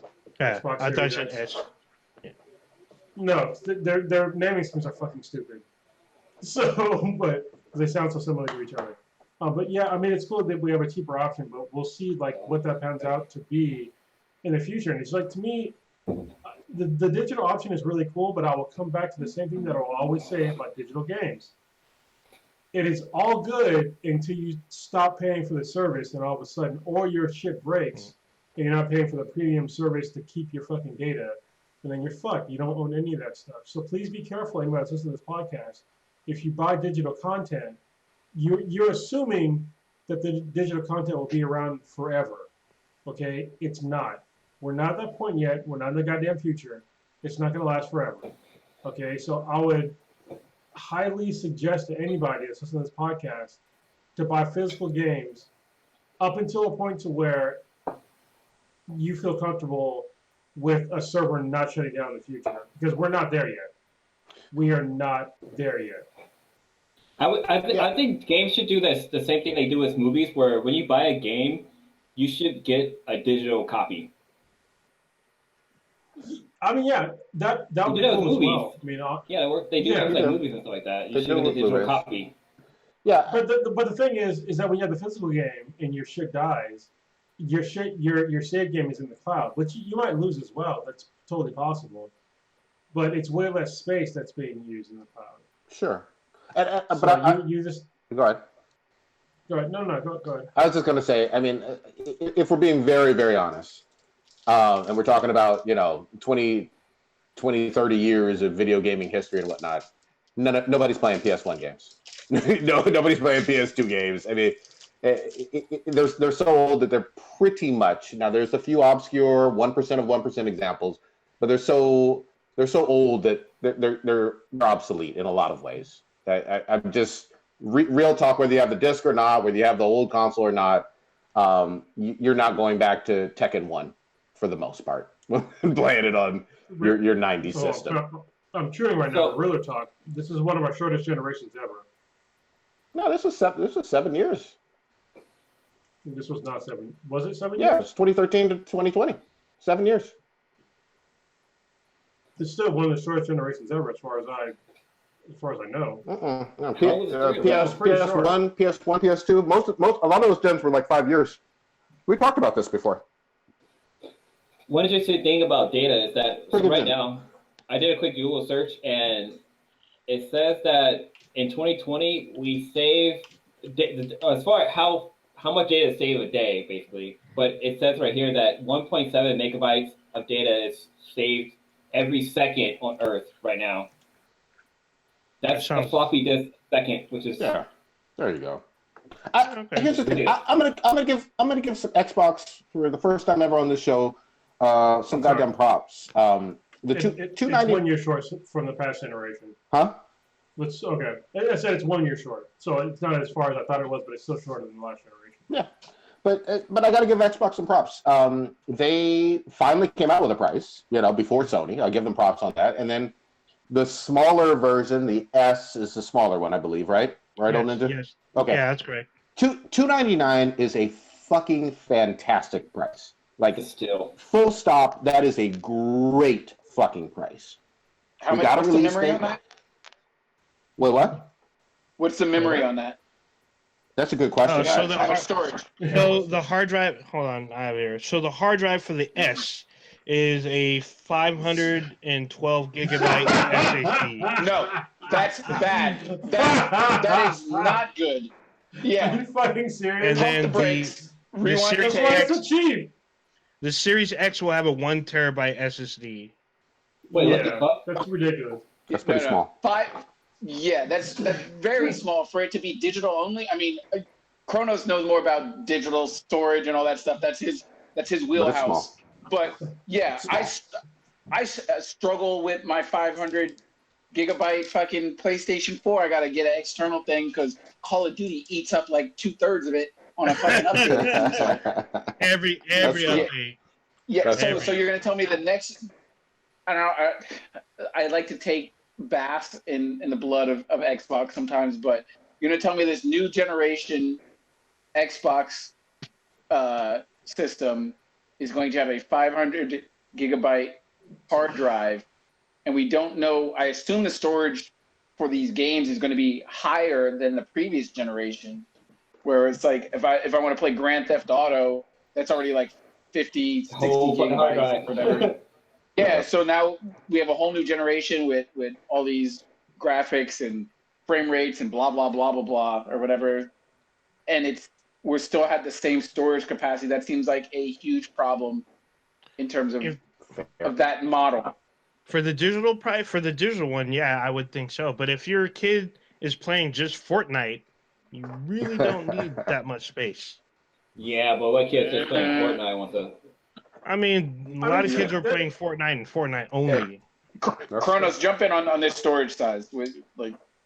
Yeah, the storage size is laughably small. Like, listen, we're thinking of things in 2020 in terabytes, and and pretty soon we're gonna think of things in petabytes. Mhm. I mean, to be honest with you, because I my actual job in real life, I'm a data storage guy.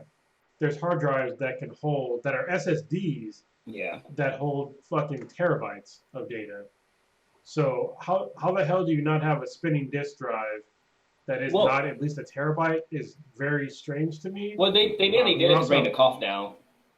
Hmm. But yeah, I understand that, but it's just like people are going to be so angry about that. They're not going to get to me. There are games out there that are over 100 gigs. 200 with Call of Duty. Yeah, like seriously, that's Same thing like, with what Red the Dead. fuck? Red Dead's like 250. And then also, But I mean, I'm sorry, go ahead. well, let's talk about the fucking 5,000 elephant in the room. What games are announced for the goddamn Xbox Ooh. that are exclusive that are coming out in the next 2 years? I got a big goose egg for you. That's the main Here's a goose egg. problem. Here's a goose egg. There's a couple, but the one that I was reading about. Name the couple. There's one, the medium. The medium will only be because it won't be on the Xbox One. It'll be on the Xbox Series X because it will use the SSD as like a memory like retrieval. So it won't be able to utilize the hardware on the Xbox One. There's Fable. There's some other one. Fable's not coming out next year. Yeah, you said The year after you that. said the next 2 years.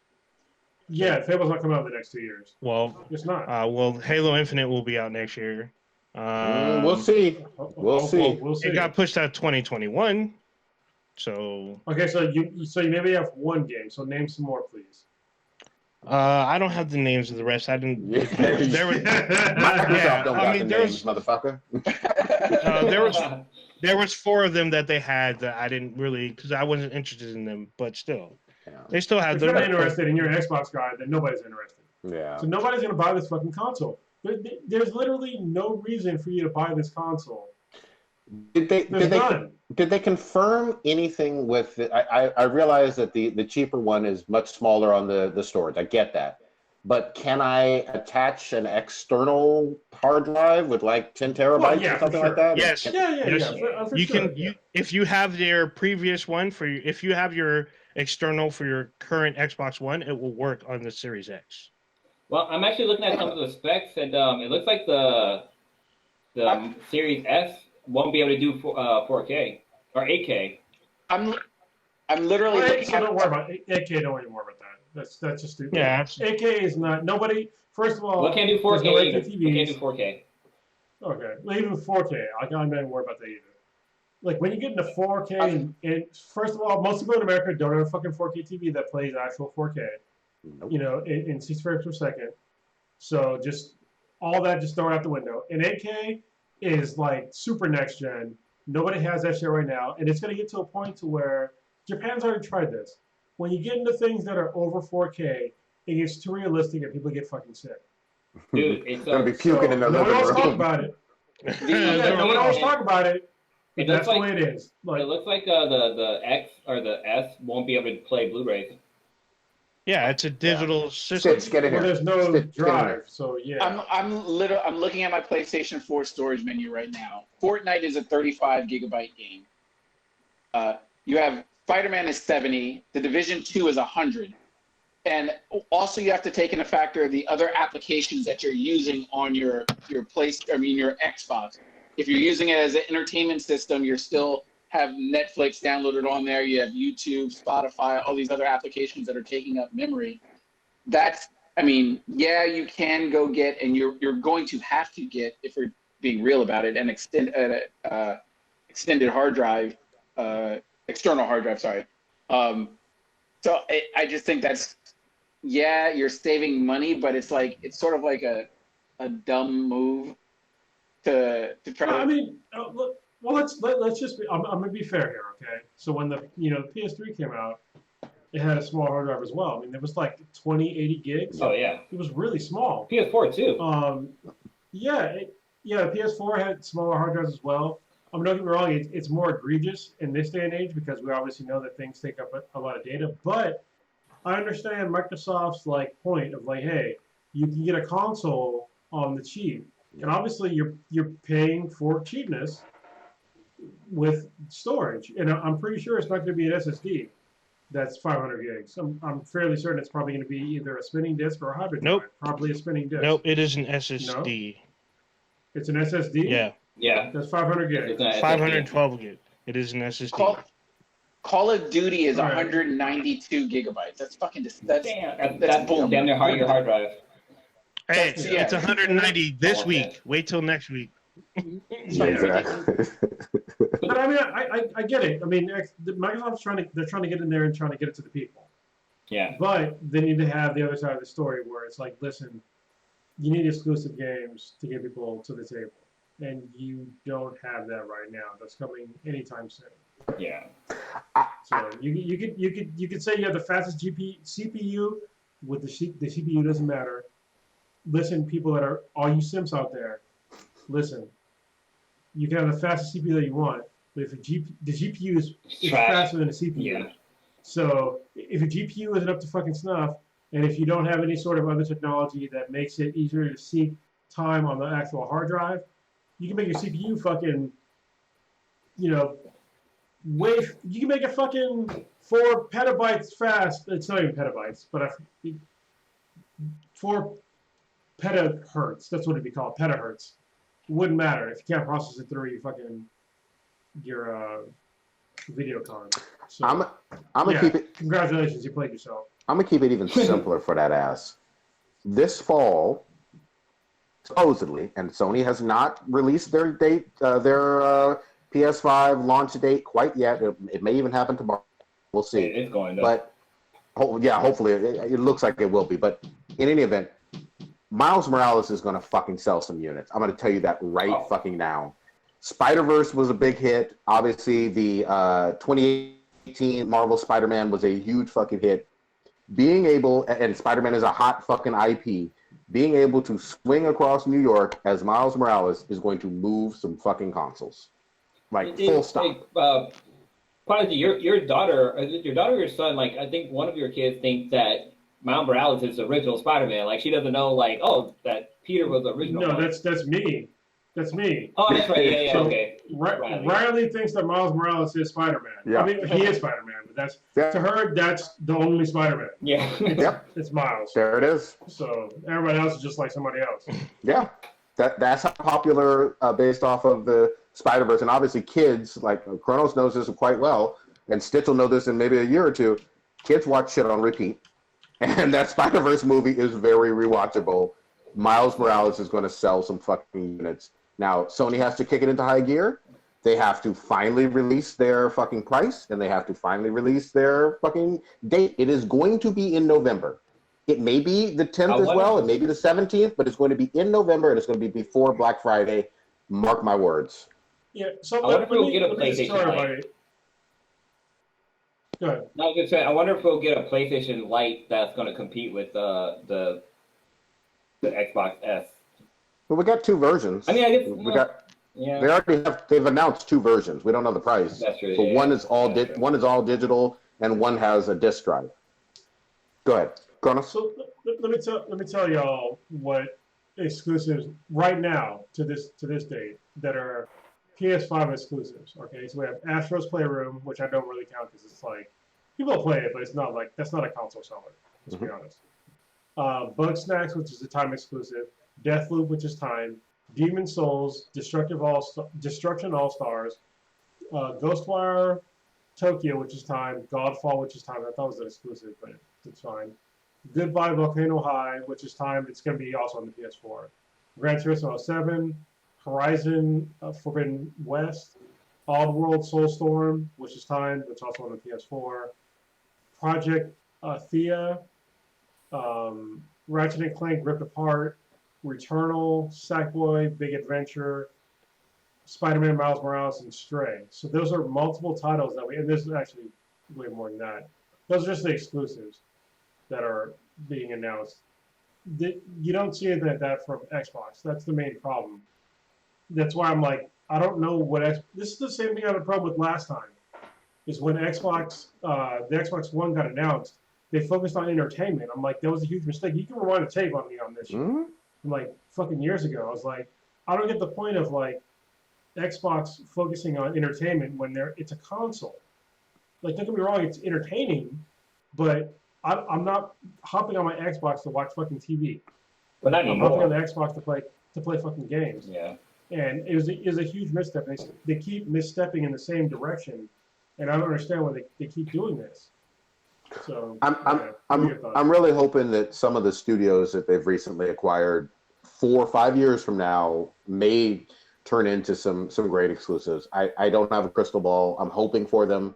But at least they have a price, they have a date, you know, and us Sony fans are waiting. Go ahead, Blue. You were trying to get in? Okay, I was gonna say, I fucking forgot. Yeah, I know. Like earlier, like we talked about how Xbox dropped the price, and I really think Sony was waiting for Xbox to drop their price so they can come in and drop theirs, and I think their price will be either equal to Xbox or maybe $100 cheaper, like our $50 to $100 cheaper. Like I think PlayStation is really fucking like holding their guns, basically just waiting to see what Xbox is doing. But I think we should get something. Hopefully, either by the end of this week or probably on Friday, we'll get something from PlayStation. Yeah. There you go. We got to switch it up a step.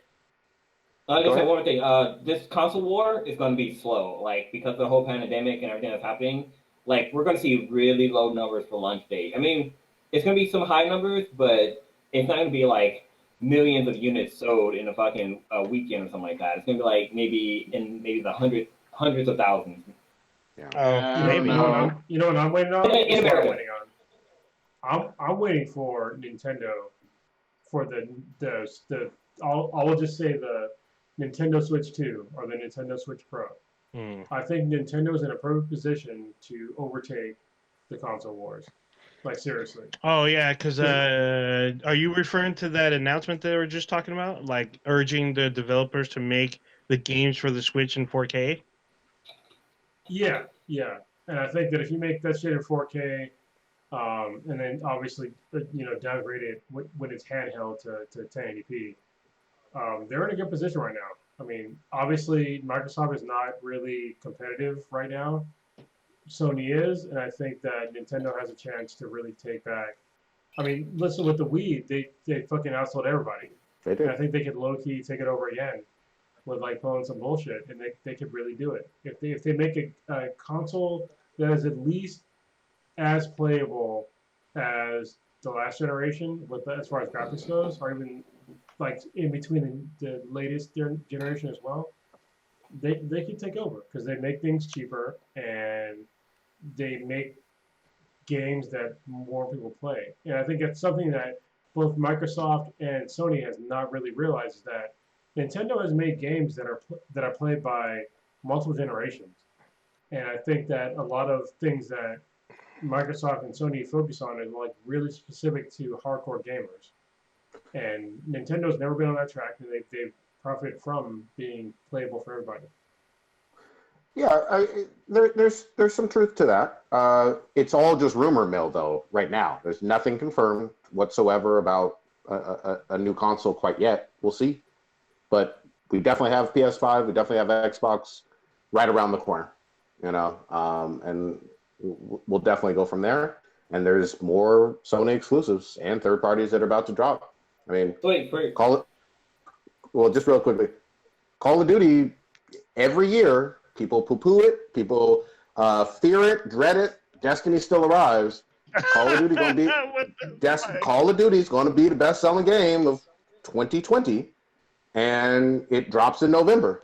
So I don't know, man. You can't say it's always the best-selling game because I mean, GTA 5 has been best-selling for a long time. I'm just saying. And Modern Warfare, but Black but Ops in 2, was that horrible? it's but for an annualized game, almost every year, 9 out of the last 10 years. You got to be more specific. You got to be more specific. I'm saying The every annualized year. game gets outsold by a game that's fucking what 8 years old now. I don't think on Come on, an man. annual basis though. That's what I'm You think saying. what? Not on an annual basis. It's cumulative, yes. Cumulative, yes, absolutely. I didn't think even cumulative. Like I think that even on an annual basis, I think GTA 5 has been doing pretty well. I mean, Very much well, but they don't. Hold on, we've been through this a whole bunch of times. Every year, though, Call of Duty is always the #1 seller. Like, Yeah. GTA 5 does extremely. It's 135 million. To me, it's the best game of all time. But Call of Duty, every single year, annualized, is the #1 seller. But go ahead, Old Man. Yeah, I was about to say, I think the only time Modern Warfare lost, it was to Battlefield 1. Battlefield 1 outsold for a time, for at least 3 months, to Battlefield 1. That was like the only time recently. But, I mean, I get it. I mean, It's a killer. there's people who constantly collect Call of Duties, and they just released a multiplayer trailer today. But anyway, we keep going on. One more thing. Released on gaming. Did y'all see the shit about Left 4 Dead 2? No. Fuck wait, what you're talking about. No. Fuck what Left you're 4 talking Dead. about. Left 4 Dead 2. Why you mad? Fuck what you're talking about. No, we're not going to Left 4 Dead. No. Hold on. What's wrong? No, we are not going to Left 4 Dead. Fuck you. What is- We are what not is- going to Left 4 Dead. Why I have you a all question. mad? Regarding the consoles, real quick, who's gonna pick up the PlayStation 4 when it drops? Like this year? PlayStation 5? Five. I'm probably going to. I am. Probably Yeah, going to. I will. Yeah, I'm gonna get it. Yeah, probably buy it too. I'll be there day one. All right. Maybe the week after. Fuck what Old Ninja was talking about. We're not talking about Left 4 fucking Dead. What the fuck? Fuck you. Avengers I'm just saying. finally fucking dropped, and we've been talking about this game all fucking year. This is supposed to be a bigger fucking release. The reviews for this game are about as subpar and mediocre as you could possibly fucking get.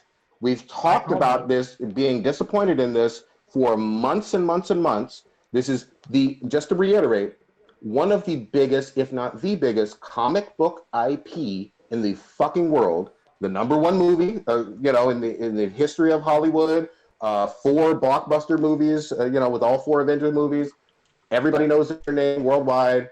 Square Enix and Crystal Dynamics, published and made this game, and it's sitting at, according to, let's use Metacritic because it's a good amalgamation of all the reviews, 6.8 critical reviews out of 49 reviewers, and then a 5.5 out of 10, goddammit, with users. And that's out of 1,561 fucking reviews. This is Anthem Fallout 76 level of mediocrity. What say y'all? I mean, I called it. I told you there was problems with the game. All right, and if they didn't fix it by launch, then it's going to be an even bigger problem. This is why I didn't buy the game when it first came out, because it's Anthem level problems. A lot of it had to do with loot, and yeah, I'm not surprised at all. Like I told you all weeks ago, that the game it's fun, but there were some problems that if they didn't fix, then the game was going to continue to have problems, and they did not fix those problems. So they might fix it. Hey, listen, they might go the No Man's Sky route and fix everything, but I fucking doubt it. I fucking doubt it, because No Man's Sky, you know, they were a very small company, and they decided to like sit down and like really fix their reputation. EA, the EA is who made that game, right? EA, oh sorry, Square Enix. Square Enix is not gonna fucking do that. They're not gonna go back through and fix fucking everything. They're not gonna listen to fucking people's complaints. They're gonna be like, listen, this is the game. We made money. Go fuck yourself. So I don't expect them to fix all the problems in the game at all. I expect them to just let it sit there and fester and be fucked up and have the same sort of loop problems and progression problems and all those other problems that they've had that I saw in the beta, that I see in all the reviews. So I'm not surprised, and it's a shame. I'll just say this, just for full context, real quick. The exclusive Spider-Man game that obviously Insomniac made from 2 years ago, 2018, it was getting 9s and 10s and all of that, and certainly a contender for Game of the Year. This game that's on multiple platforms, including PC and Xbox, has sold less than a third at launch of the Spider-Man exclusive on tour. Just to put things into fucking context, gamers are not happy with this fucking game, despite some bullshit that you might hear in rose-colored glasses from a few individuals. This is not a success by any stretch of the imagination, whether on sales or reviews, no matter how you want to slice it or spin it. Go ahead. Yeah. All I've heard is that the game is being described as all right. I mean, that's something I'm not excited for. I mean, if somebody's just like, oh yeah, it's okay, it's playable, or whatever, that doesn't get me out and spend mid-$60s, $70 worth of my money or whatever. I've heard people compare it to like Destiny 1 with I guess how they can build on it later. But yet again, that's not a reason for me to go out day one or week one and go out and spend $60 on it. Maybe if they do these updates and add a bunch of characters and have these raid type events, and the game drops down to maybe $25-$30, then maybe I'll pick it up or whatever. But I mean, it just didn't pass the smell test when I was seeing video leaked out from the first gameplay of it. I didn't like the way the characters looked. It just seemed cringy, and I just wasn't. It sucks because it definitely was a swing and a miss for obviously a very highly successful franchise. They could have, if done well, it could have been a major cash cow, but they missed. Yeah, Old Ninja? So I bought the game, and I'm playing it. I was playing it before the podcast, and it's kind of, I mean, it's fun, but it's not something that I would like write home to mom about. It's not like, oh my God, I have to be on this or whatnot, or I can't wait to get back on it. I mean, it's definitely fun. I can't say that it's Anthem level, because Anthem was pretty fucking bad. It's still bad. Yeah, it's still bad, but it's much more like enjoyable. There were some things that in the beta that kind of got added or fixed or is running now, but there's still some like issues with the loot. I mean, there's some stuff that they kind of improved, but it's still not that great. But it is fun. It's not super stellar, but it is a middle of the road kind of game. It's really hard to make a superhero comic book game because like there's too much expectation for the characters to be like their comic book counterparts. Yeah, because No, it's not. No, it's not. Spider-Man did great. Yeah, Please Spider-Man don't. did great. Even Batman did Only great. good. No, that's what I'm saying. Like the only good superhero game is Spider-Man and Batman, but like fucking Superman game sucked. Like the Hulk, was the Hulk game any good? There was a was couple of good. Hulk games. Sure. Well, here's there the was thing. just We used to have, I've talked about this before, but we used to have movie tie-ins. You know what I mean? Back in the Wolverine and first Iron Man days. And those were kind of middle of the road. But No, not No, even- not they middle were of the fucking road. A terrible. lot of those were shit. some of them terrible. suck. Yeah. Some of them suck. Fucking no. Name a good one. The only good one I thought the Wolverine one was Origins. okay. Yeah. No, Yeah, no, I thought that was the best- okay. The best movie-based game is fucking question your Moonwalker. existence. That was pretty good. That was pretty good. But we used to have those, and most of them sucked. Some of them were okay, middle of the road. None of them were excellent. I mean, I'm not going to lie. None of them were excellent. But we had high hopes because Square Enix, Crystal Dynamics, they're big. I mean, this is big time shit. And again, you're talking about this big ass IP. But they just fucking. It looks like they missed the fucking boat. And I know some people are defenders of it. But also, I mean, could you imagine? Not saying you want to take advantage of this in terms of Chadwick's passing, but could you imagine if this happened to have Black Panther at launch? It would have been better for it, and maybe in terms of sales. But they did weird stuff with the cast for the Avengers. I've talked about it before. Miss Marvel has nowhere fucking near the Avengers history as like Hawkeye and Scarlet Witch and Ant-Man and Wasp and yeah, but honestly, she was like really fun to play in the game. She is. Yeah, She but that's fine. But I'm just saying, in terms of who is an Avenger, nowhere near the history. That's all I'm saying. You can call her fun or whatever, but nowhere near the history. To you and me, I'm Prodigy. To you and me, because we're fucking old. All right, but to people that are younger, in that they might know her as an Avenger growing up. Mm-hmm. I'm going to call bullshit on that because the MCU move. Here's why I'm going to call bullshit because the MCU. Do you consider the Swordsman an Avenger? Hold on. I know what he was, and I appreciate him in Empire, which we should talk about later. But because the MCU Avengers have always had Hawkeye, and they've had Vision for 3 out of the 4 of the movies, and those movies have done so well, I think they're more famous characters. Yeah, but that doesn't explain. That doesn't excuse what you said. I mean, if you're a kid right now and you pick up an Avengers comic and you see Miss Marvel in there, to you she's an Avenger. So if you're a younger reader, she's an Avenger. There are again way more history with the other characters, and there's more. That doesn't matter if you're young, man. Hold on.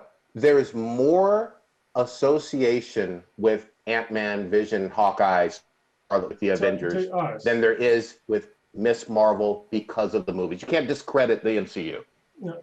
But if you didn't watch movies up until that point, but there's a lot of kids that didn't know about that. Who doesn't watch these movies? Miss Marvel was always an Avenger. You're discounting people that are young, man. That's what I'm saying. Like if you grew up and you were so young that these movies are literally coming out as you were like growing up, and you're reading the comics, and you're like, hey, Miss Marvel's an Avenger, then yeah, to them, that's always going to be an Avenger. I'm calling bullshit. Yeah, the latest Avengers movie came out last year. Like, that was the latest one last year. Are you calling time bullshit? Last year? Yeah, last year, if you were fucking 5 years old, and you picked up a comic... You're not fully reading every week's comic book of Avengers at 5 years old. You're not. That's my point. Is that you pick up comics and you're a young kid, there's more of them than of us. You realize that, right? Because that's how fucking generations work. If they're picking up comic books and they see Miss Marvel in Avengers comic, to them, she's always been in Avengers. They might go back when they're older and read the previous comics, but when they pick it up, she's in the Avengers. The problem with that is what you're discrediting is how many kids see the Avengers cast from these movies, which is way more, 50 times more, 100 times more than anybody reading any comics. And that's what these kids are seeing. And the cartoons. Why is she so popular? Hold on. I like her, but she has her own comic, and it's been fine. She is nowhere near as associated with the Avengers as the ones that have been in the MCU movie. That's just a simple fact. And the history of the comics. It's not a fact. It's only to you, man. It's to you and older comic fans. And it's fine. It's not older comic fans that are seeing the MCU movies and the biggest movie that was ever made in Hollywood history last year, Endgame. She wasn't in it. Yeah, I realize that, but there's still kids that pick up comics right now that are comic fans that are saying that Miss Marvel's in this. I want to learn more about. That's the reason why she's in the game. That's the reason why our comic is doing fairly well. I mean, listen, we're in a day and age where if people don't give a shit about the comic, they'll drop them. You know, Miss Marvel's she's had some staying power recently. She's been one of the ones that lasts through the SJW fucking washing of like most of the society. You know, she's had staying power. And I think you're discounting that. I'm completely discounting that compared to, again, Avengers history and the MCU. It's so much bigger. It's Yeah, so much I'll let you take bigger. another L too. Let me Go ahead. rewind the tape a little bit. So I'll let you take another L because you were talking about how good Call of Duty is. So what's the highest selling Call of Duty game? I want to say it might have been maybe Modern Warfare 2 or 1 the first time. I'm not No, sure. it was actually the most recent one. It sold 30 million units Okay. since last year. Okay. So Wait. Grand Theft That Auto- outsold all the others? Yeah, it actually Okay. did, which is Okay. amazing to me. Okay. Grand Theft Auto 5, which came out in 2013, has Mhm. sold 135 million units. So that's an average over 7 years of almost 20 million units. Yes. One game has outsold them handily. Yes, but what you're forgetting though is that we've done this before on this podcast multiple times. Every year there's a Call of Duty. So you're talking about Yeah, 25 million I give you plus the 25 million plus 25 million. I give you the plus- I give you the high. I give you the But hold highest on. selling one. Hold on. I'm saying every single calendar year, Call of Duty is the highest selling game. And each one of those years, you're talking about over 20 million, sometimes 25, 30 million every time. No, see, this is what I know what the fuck you're talking about. Because Call of Duty, the next one down was Call of Duty Modern Warfare 3, which came out in 2011, which sold 26 million units. The next one down is Black Ops, which sold 26 million units as well. It came out in 2010. Yes. Guess what's the next one down? Is Grand Theft Auto fucking 4, which sold 25 million units. These are still, just GTA 5 still eclipses 4 games of Modern Warfare. But what you're not 4 understanding, I don't know why this is. No, I understand numbers. Hold on, I understand. no, let me say it. If you go back to 2013 and you look at every year's Call of Duty and you add those up, it's more than 130 million. That's what I'm saying. No, it actually is not. What is it? It's What is the not. total? What is the total for Call of Duty since 2013 to 2020? Since 2013, we'll have to look. So, because 20 if you go to the highest selling one, is No, no. 2011. No, go from 2013 was 28.8 million. That was Sorry? Ghost. Black Ops in Who's got the calculator? Well, I'll bust out calculator. All right, give All me right, the go ahead. number. I'll just go from the list I just pulled up. It says on Yeah. Stadia.com or whatever. Sure. It says Black Ops 2010 sold 30.99 million. That We're was going to go from 2013 on. We're going to go from 2013. So, hold on. So, since okay, well, I guess we're gonna leave out. Okay, go ahead. I mean, So right? 30 million. Apples to apples. So are we going? No, it's not apples to apples because you're What's adding in multiple games. But what's- it's fine. No, I'm I guess. saying from the date of GTA 5 coming out to cumulative to 2020 Sure. versus sure. all of the Call of Duties from 2020 to 2013. That's cool. That's apples to All apples. right, so 2013 Ghost. The number I'm saying is 28.8. Mm-hmm. Mhm. 2015, I'm showing Black Ops 3 is 26.72 million. What happened to 2014? I'd have to. This is just the first one I pulled up. Okay, fair. 2014 Advanced Warfare, I'm showing 21.78. Mm-hmm. Then what? 20? Did I say 20? Mm-hmm. 2015 was a 26.72. 2017 Call of Duty World War II, I'm showing as 19.82. Mm-hmm. And that's as I only have it up to that date. I don't have what 2018, 19, and 2020. It's pretty close. Yeah, you're Like I said, so with those it's- games that you just named, that's 97.1 million. One game versus multiple. But that's not all 7 years. What? Do we add up 7 years of games? No, we're Okay. missing a couple years. Okay, one of the articles What was the I last just one? pulled Hold up on. says Call of Duty had 10 of the 15 Well, what- best-selling games from 2010 to 2019, but couldn't take. Where did we stop? What year did he stop? So I'll make it fair. You stopped at 2016 or 2017? We're doing a 2016? math exercise on the. No, podcast. 2016 or 2017. Stitch, you there? Because I'm sorry. You guys were all walking on each other, so I didn't hear the actual question. So what year did you stop? Was it 2016? 2016, I believe, was the last one I pulled up. I tried to find a different article. This one gives Oh, like yeah. the list, but it doesn't give me the numbers of what those. I'll toss in actual- 2019 because it was 30 million. So was the one that sold the most was last year. Okay. So they're So- like they're so isn't- pretty. Isn't They're that pretty about close. 120 million already, and you're missing a couple years, 18 and 19?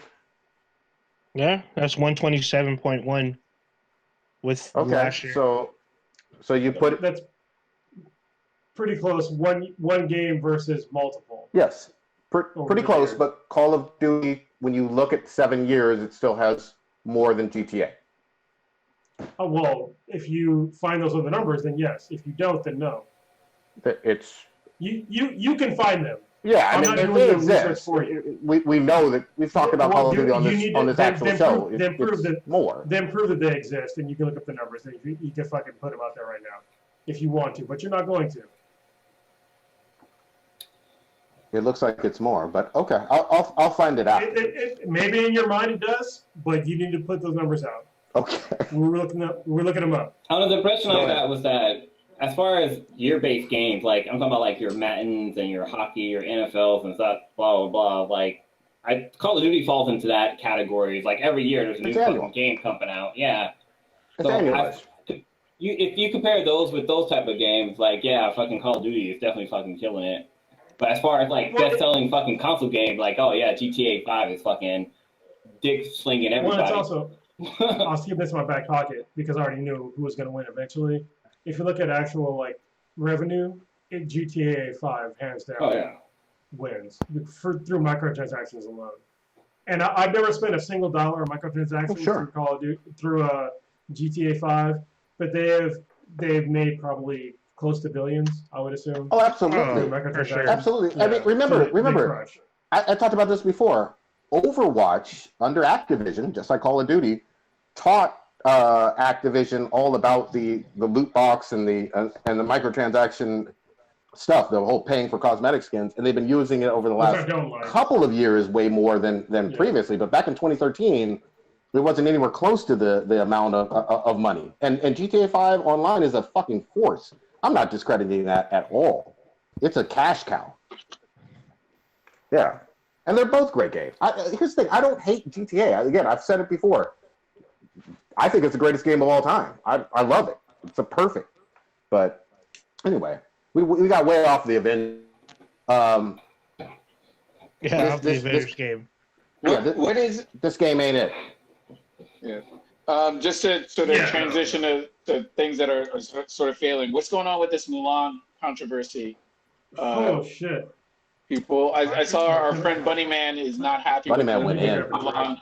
Yeah, it was so many posts. I couldn't even read them all to find out what he was saying, but I know he was very unhappy with it. I had not seen the movie. It seems like people aren't really happy with it. I don't know if anyone, if you guys have watched Okay. it or what the issue is with You it. saw it, Kronos.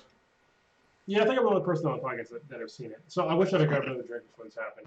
I just probably got my small refrigerator in this fucking room in Infinity Base. I just haven't moved in here yet. Anyway, I actually didn't think that the latest Mulan was bad after watching it. But the problem was is that I went into it with a different mindset than most people. I was thinking Crouching Tiger in Mulan before I watched it, to be honest with you. So, you know, I rented it. Me and Kim watched it. It didn't seem too bad, but then afterwards, after we watched it, apparently the main actress, she was fine with. She was advocating for the Hong Kong police, like cracking down on Hong Kong protesters and cracking down on pretty much Hong Kong in general. And then also part of the film was filmed at a detention site for Uyghur Muslims I did hear about in that. China. I did not know. If I'd have known that before I watched it, I'd been like, you know what, we're not watching this shit. So I'm not down with like what they're doing with the Uyghur Muslims in China. Their whole like, if y'all just look up, just Google Uyghur Muslims in China, and you'll get an answer of like why it's basically human rights violations to like extreme degrees of like sterilizing people. That's like one of the aspects of it, and like just they can't have jobs in certain aspects, and they're second-class citizens. It's really fucked up. I didn't know about that before I watched the movie.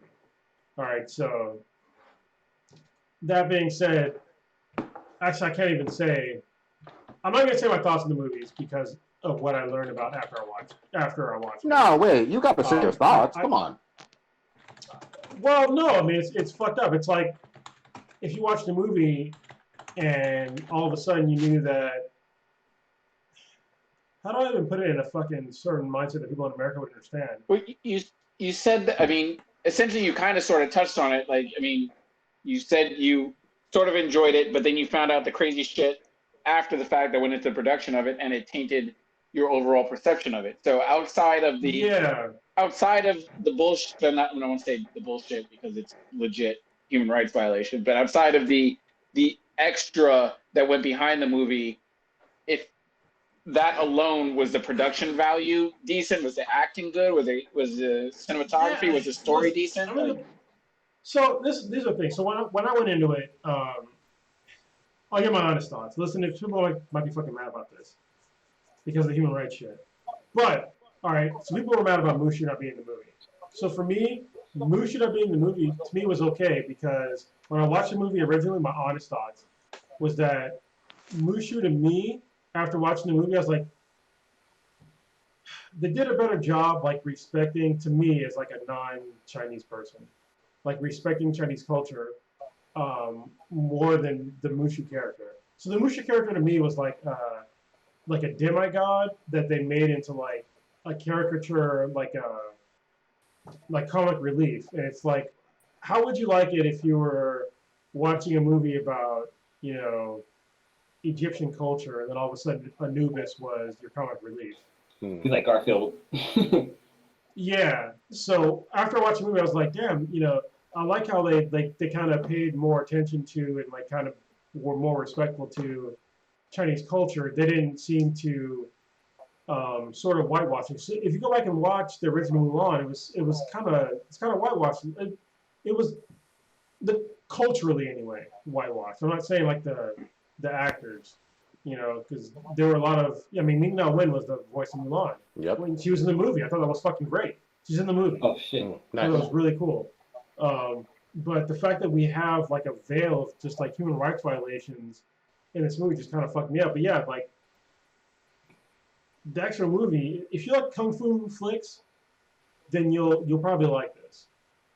But it's hard for me to kind of like push through that, knowing what I know now, and I don't know. I need to have Bunny Man on to really talk about it because he can break it down way more. Yeah.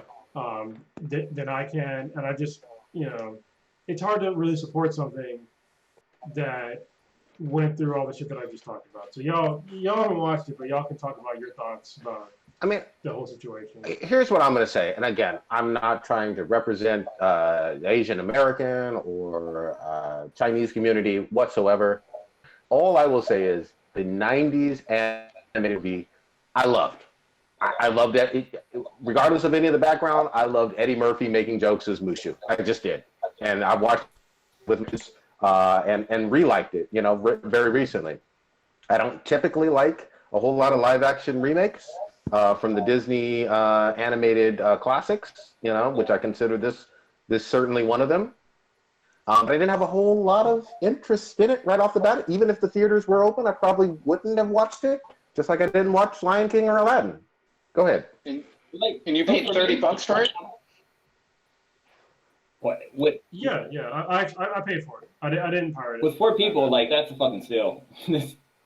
But I was just gonna say, like, with a lot of the Disney movies, at least the animated ones, like they are Disney version of a story. Like I'm pretty sure Mulan, like her character didn't talk to a fucking dragon to be able to like get the courage to go fucking fight the Hong army. So like, well, they're based upon some of them are based upon mythology and like different ethnic groups. Yeah, but I think Mulan is based off of an actual person. Well, I mean, it's like mythology in like certain places. Yeah. Just like Elsa was like, I think it was Scandinavian mythology. Yeah.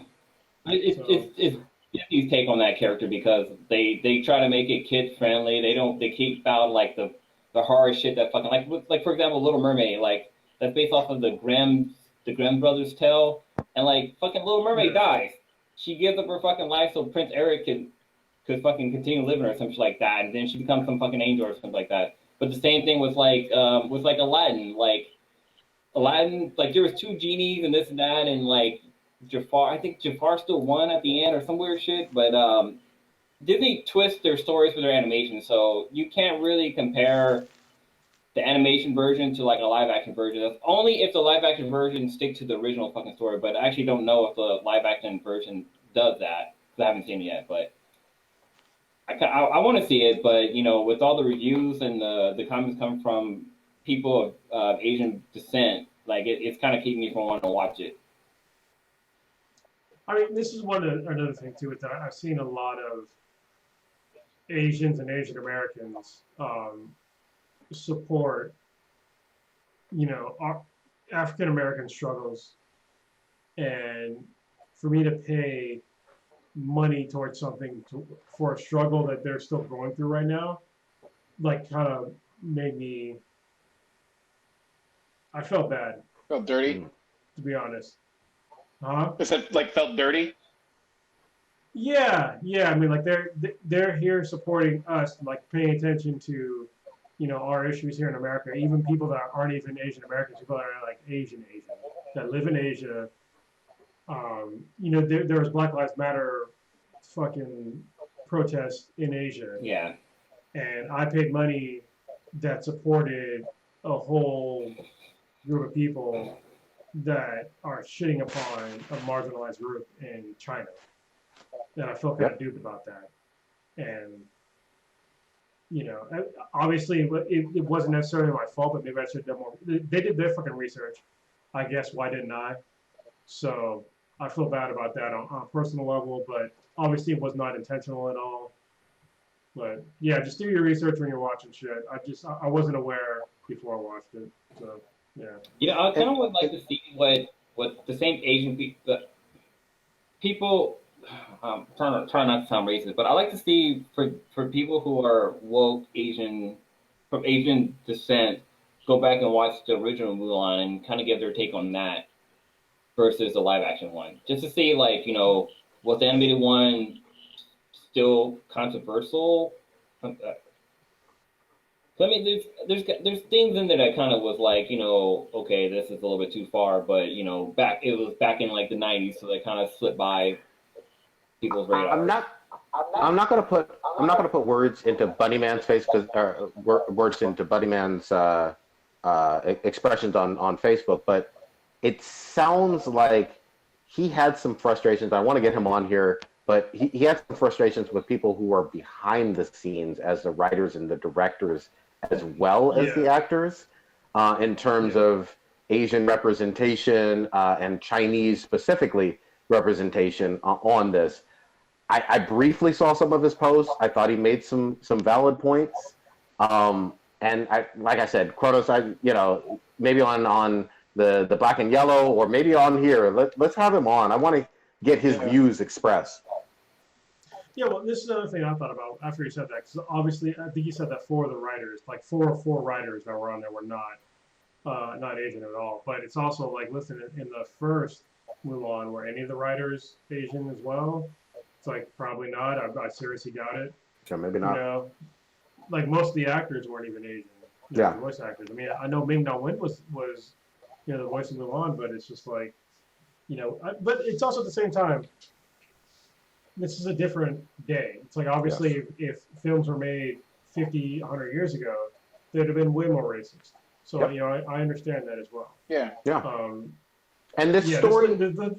Sorry, go ahead. Go ahead. I was going to say, this story of Mulan, quote unquote, just being very honest, it wouldn't have gotten told in the 90s if it wasn't in this animated form with Western influences and with Eddie Murphy doing jokes. I mean, he's the big name. Like, Eddie Murphy's a household name, playing this dragon, doing jokes and whatnot. Him signing up is probably one of the reasons why it got greenlit. Full disclosure.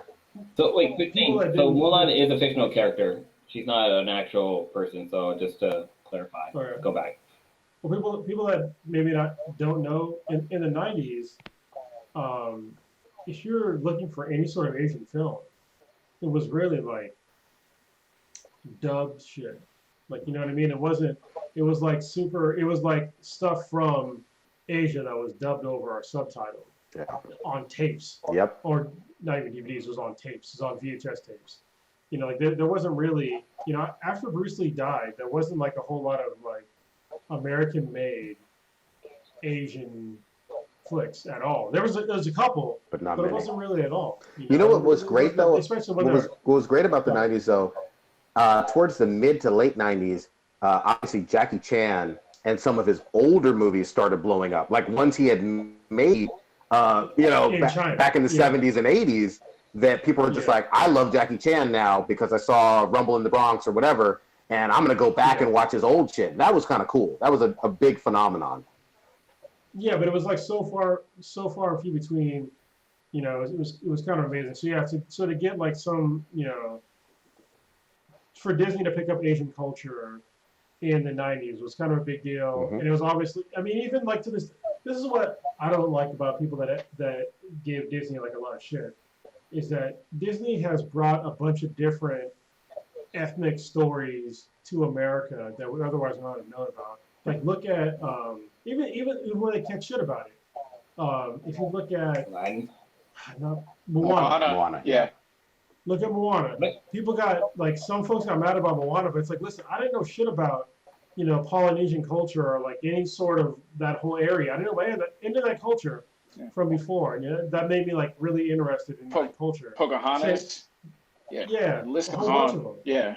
Even though Pocahontas was super racist, Well, no, but most it, of you know, Disney animations were all like if you go back to golden era of a Disney, their movies aren't very American because like Beauty and the Beast takes place in Paris or France.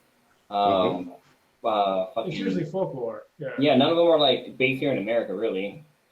Well, the one props that I'm going to also give is Princess and the Frog, one of my daughter's fucking favorite, obviously taking place in Yeah. Louisiana. Was about African Americans in the '90s, and it was a very interesting tale. You know what I mean? It's a princess movie, but it worked. You know, so we'll see. I don't know. More to come on Mulan. I didn't get the sense of buzz, but I think had there been no COVID, I think this would have been another $1 billion blockbuster for Disney, no doubt. And I think they would have. No, I don't think it'd have been $1 million. You don't think so? I mean, they seem to, no. at least with these other live actions, they seem to always knock it out of the park with money.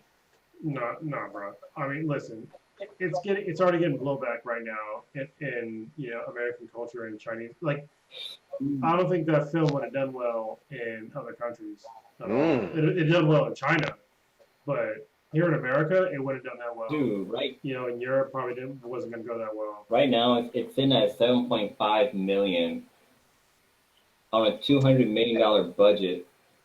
Well, yeah, that's because of COVID, but COVID, yeah. yeah. What did Well, but actually, I but if you sales think about it, shit though, right now, so. like look at the sales. Blue, can you please look up the sales for Onward or Trolls World Tour and compare those numbers? Oh, those I are think bigger. I that'll be a think. little bit. That'll, I think those are bigger. well, yeah, I think that would give us a better look at that Scale. opening weekend? to look at. And So just to say it, Onward is a new IP. Say again, Trolls 100 did 50 million opening weekend. Wow. how many? 50 million? Yeah. Yeah, so there you go. But for Troll Hunters, they open on multiple platforms too. I think with Mulan, it's only on Disney Plus. So Yeah, but Disney's Disney, bro. I mean, come on. If we gotta be honest, Disney's like the fucking 3,000-pound gorilla in the room Yeah. But That, compared to any other fucking. that's A lot of why people I also say were like- usually they're able to just put out something and usually dominate. I mean, look, what was it, last year or the year before that? Lion King was, I think, over $1.5 billion. It did Star Wars, Jurassic Park, Avengers money. that's so bad. Yeah, But I then think also, like, this this- is just part of. Go ahead. The controversy with Mulan too is that like the fact that Disney Plus is a subscription-based service but they're charging an extra $30 for a movie, and people were like, "Fuck that! I'm not paying $30 to watch a movie that's supposed to be." Because they're trying to compare it to Netflix, where Netflix, a movie comes out, you have a Netflix subscription, you get to watch that fucking movie. Where with Disney Plus, it's like you have the subscription, but you have this premium movie that's coming out, and you have to pay an extra fucking $30 to be able to watch that movie. No, I think a lot of people are like, "I'm that's from that." No, that's no excuse because we just talked about Onward and Trolls World Tour, and those are both subscriptions. Amazon Prime But it was subscription available. services plus They the were available fee. everywhere though. Like it wasn't just Amazon Prime. Like they were available on different platforms where you can get it. So they were available. I think it's available on Hulu and. No, that is not true. That is not true. When Trolls World Tour first came out, it was only available on Amazon. That was it. I remember you mentioning that. I remember this specifically when it first came out. It was only because they had a whole new thing. It was called Amazon Cinema. Yeah. Yeah, I mean, I know what you're talking about, but like, people didn't complain about that, but people were complaining about Mulan because of the whole Disney Plus subscription thing. Like, people weren't complaining about Troll Hunters when it came out, which was weird. Well, yeah, that's what I'm saying. Is that they're just that's why it's an invalid argument. It's because if you wanted to watch Trolls World Tour, you would have had to have had the Amazon Prime subscription and then pay on top of that. And actually, the crazy part is that the Trolls World Tour thing was actually even worse because you can only, when you bought it for $30, it's only for 2 days. I can still watch Mulan today. Like when I got it for that service, it was I can keep watching it. It wasn't just 2 days. There you go. I mean, it is what it is. I think I didn't see a whole lot of buzz on this, but we're gonna see. Let's get Bunny Man on. Let's discuss it thoroughly with him. You know what I mean? But it's interesting how like a lot of movies are actually like Scooby Doo that was released online or on Amazon Plus or whatever or Amazon Premium. And there's nobody complaining about that, like saying like, "Oh, I'm not paying for Prime plus paying for the movie as well." You're right. You're right. I love that movie. Should we get into some Lovecraft? Yeah. Go give it a breakdown. I watched it because HBO Max dropped it a day or two early than Sunday. I think they released it on Friday. So another thing that sort of got buried by the Cobra Kai onslaught that Netflix hit us with. That's up to you. But it had a lot of Indiana Jones going on in this episode.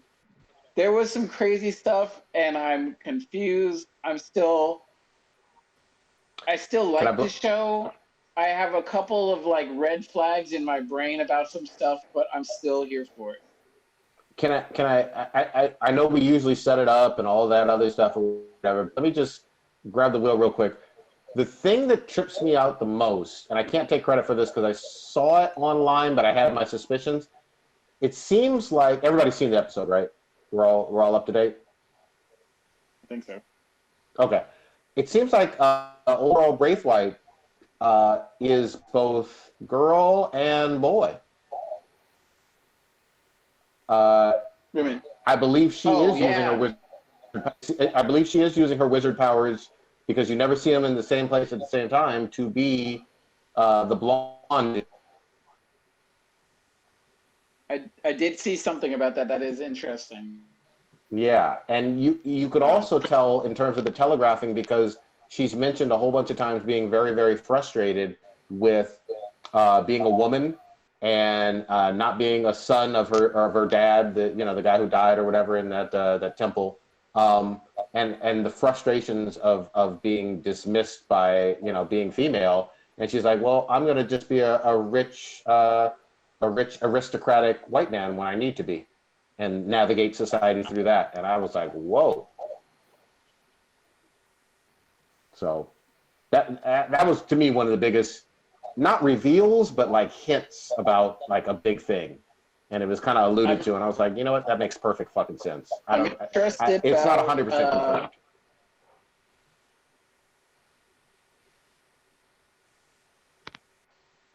Yeah, I'm interested to see what they're doing with Letty's sister. I wonder what her angle is working with that, in terms of if she is a he or whatever. What Letty's sister has to do with, I guess, whatever it is that they're plotting.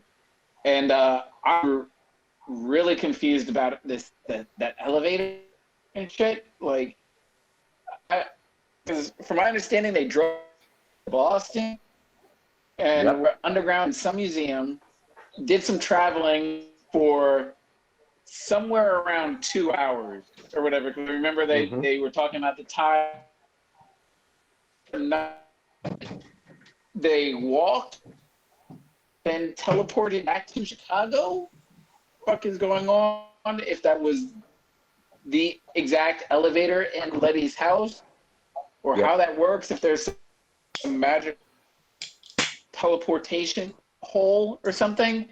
So I would like that to be explained. I mean, this is kind of like where I'm at. Like, Watchmen had crazy shit going on that I didn't understand what was going on at the time. I could kind of see where they were going and where they were building. And so it sort of kept the carrot in front of me. With Lovecraft, I see it, and then sometimes I don't see a carrot at all. And I don't want to say that they're doing too much, because I love the hidden Easter eggs with all like the racism and all the historical like segregation stuff going on. I love that. And sometimes I didn't have to online research to get everything that was going on, like with the stuff with like Emmett Till, and I saw the people post about how black was written on the sidewalk and everything, and they showed like historical photos of I guess that going on. But it's like, I wish sometimes they did a better job, at least in my blending in the African stereotypes and segregation and racism. These sides, I think it could be maybe mixed in a little bit better. And it sucks because this comes on the heels of Watchmen, and I think Watchmen did it so fucking good. But that's just my opinion. Yeah. Colonel, get in there. Sorry, I stepped away for a minute. We're talking about Lovecraft. Lovecraft Country. Yeah. Lovecraft. I think this episode was. I understand what Stitch is saying. This episode wasn't as bad as like the last one, as far as like continuity goes. So, yeah, I understand some way what he was just mentioning. I kind of sat down in the middle of him talking, but I'm still enjoying the show. It's kind of going deeper into like what the fuck territory. As far as I'm concerned, it's still highly enjoyable. It's really occultish. And I like where they're going, and I think it's really different. With Watchmen, I think that they're sort of similar shows, but they're sort of not, because in Watchmen, how do I put it? Like, it was going through like a time period where we all understood that it was racist. Even this one, I guess, is sort of the same thing. Like, we know racist shit was still going on too, right? But for some reason, I think that this one, it's a little bit more off the cuff because it's supposed to be. Because in this one, I put it more in the realm of like X-Files-ish. And I think with Watchmen, it was sort of more in the realm of like superhero shit happening. And that's why I kind of give Watchmen sort of more leeway than. Actually, no. Sorry, I put it the other way around.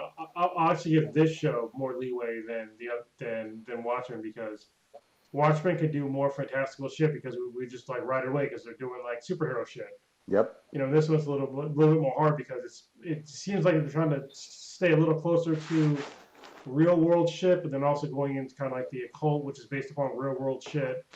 And so it seems like a little bit more confusing. I guess more to Stitch's point, I think if they would have went more into like the more superhero realm of like more fantastic shit, it might have been more well received by more people, I would assume. Is that kind of what you were thinking of too? Am I in the right realm here? Like if they had like a superhero in the show, or if somebody was doing like some crazy fantastic shit, besides the the one white chick, that can stop people from doing stuff. Would that have been more like yes, normalized for you? Stitch, can you hear me? Stitch, I guess he's locked out. He might have to put his mic on mute. Yeah, but yeah, for me, I think that's where I think some people might be stuck. I'm getting a lot of I am sorry. I was just trying to listen, but I got a connection issue going on mine. I can hear you now. Can you hear me? I couldn't hear your Yeah, question. exactly. I'm having some connection with my That's phone. all right. You That's asked, all right. what was the question? Can you hear me now? That's a no. That's a no. There we go. Oh no, you're Again, back. can you hear me? Like I guess- laggy. Yeah. Can you hear me now? Bueller? God Bueller? damn it. Yes. Oh, this is terrible. Jesus fucking Christ. Jesus Christ, man. What a great podcast we have here. Yeah. Sorry, we're all remote. We gotta make sure Stitch is okay. Maybe there's like a fire or a power outage. No, it's definitely a connection issue. I'm gonna say. Old Ninja, get in here. He's not Lovecraft. there either. He's gone too. Oh shit. Yeah, Well then, it's just us three for right now. Yeah. I'm just saying. Have we talked too much? Like- Are we all You're- being taken out? yeah, exactly. Prodigy, did you watch the show? Yeah. Oh, it looks like Old Ninja is having some connection issues. I did watch it. I enjoyed this quite a bit in terms of the action adventure stuff. Continuity wise, in terms of the cave and Boston versus Chicago, it's not going to make sense. It's some weird fantasy bullshit that's going on. I will say this. I had the most interesting Twitter exchange with somebody about the ending of the show, which does have live action Fuda. Spoiler alert.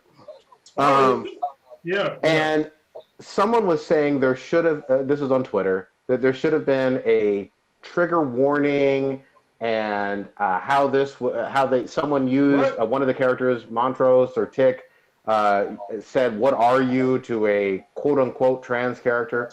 Listen here, motherfuckers. Listen here, motherfuckers. The character that you're talking about was literally a skeleton that animated. Yeah. And this show takes place in the 1950s. So shut the entire fuck up about, oh, well, they should have used the right pronouns and said blah, blah, blah. Motherfucker, if something animates to life that was formerly a skeleton, I'm going to say, what the fuck are you? What kind of it are you? What monster, what creature are you? Like, the fuck? And it's in the 1950s? But no, hold on. Even beyond the skeleton shit, if you see a person that appears to be both genders, if you don't take pause, I'm not saying that it's bad, but it's like, hey, that's like, it's not a normal thing. For me to say it's not a normal thing is not fantastical, right? It's not a normal thing. Especially back then, it wasn't, because there was obviously no surgeries back then. We can have both sets that didn't exist back then, even to today. It's like if you happen to see somebody with both complete sets of genitalia and breasts, it's like it's not normal for somebody to be like, to take a step back and be like, hey, what's going on here? That to me is like appropriate. It doesn't seem like inappropriate at all. I'm not saying, like, listen, if they would have fucking burnt them at the fucking stake, yeah, that's fucked up.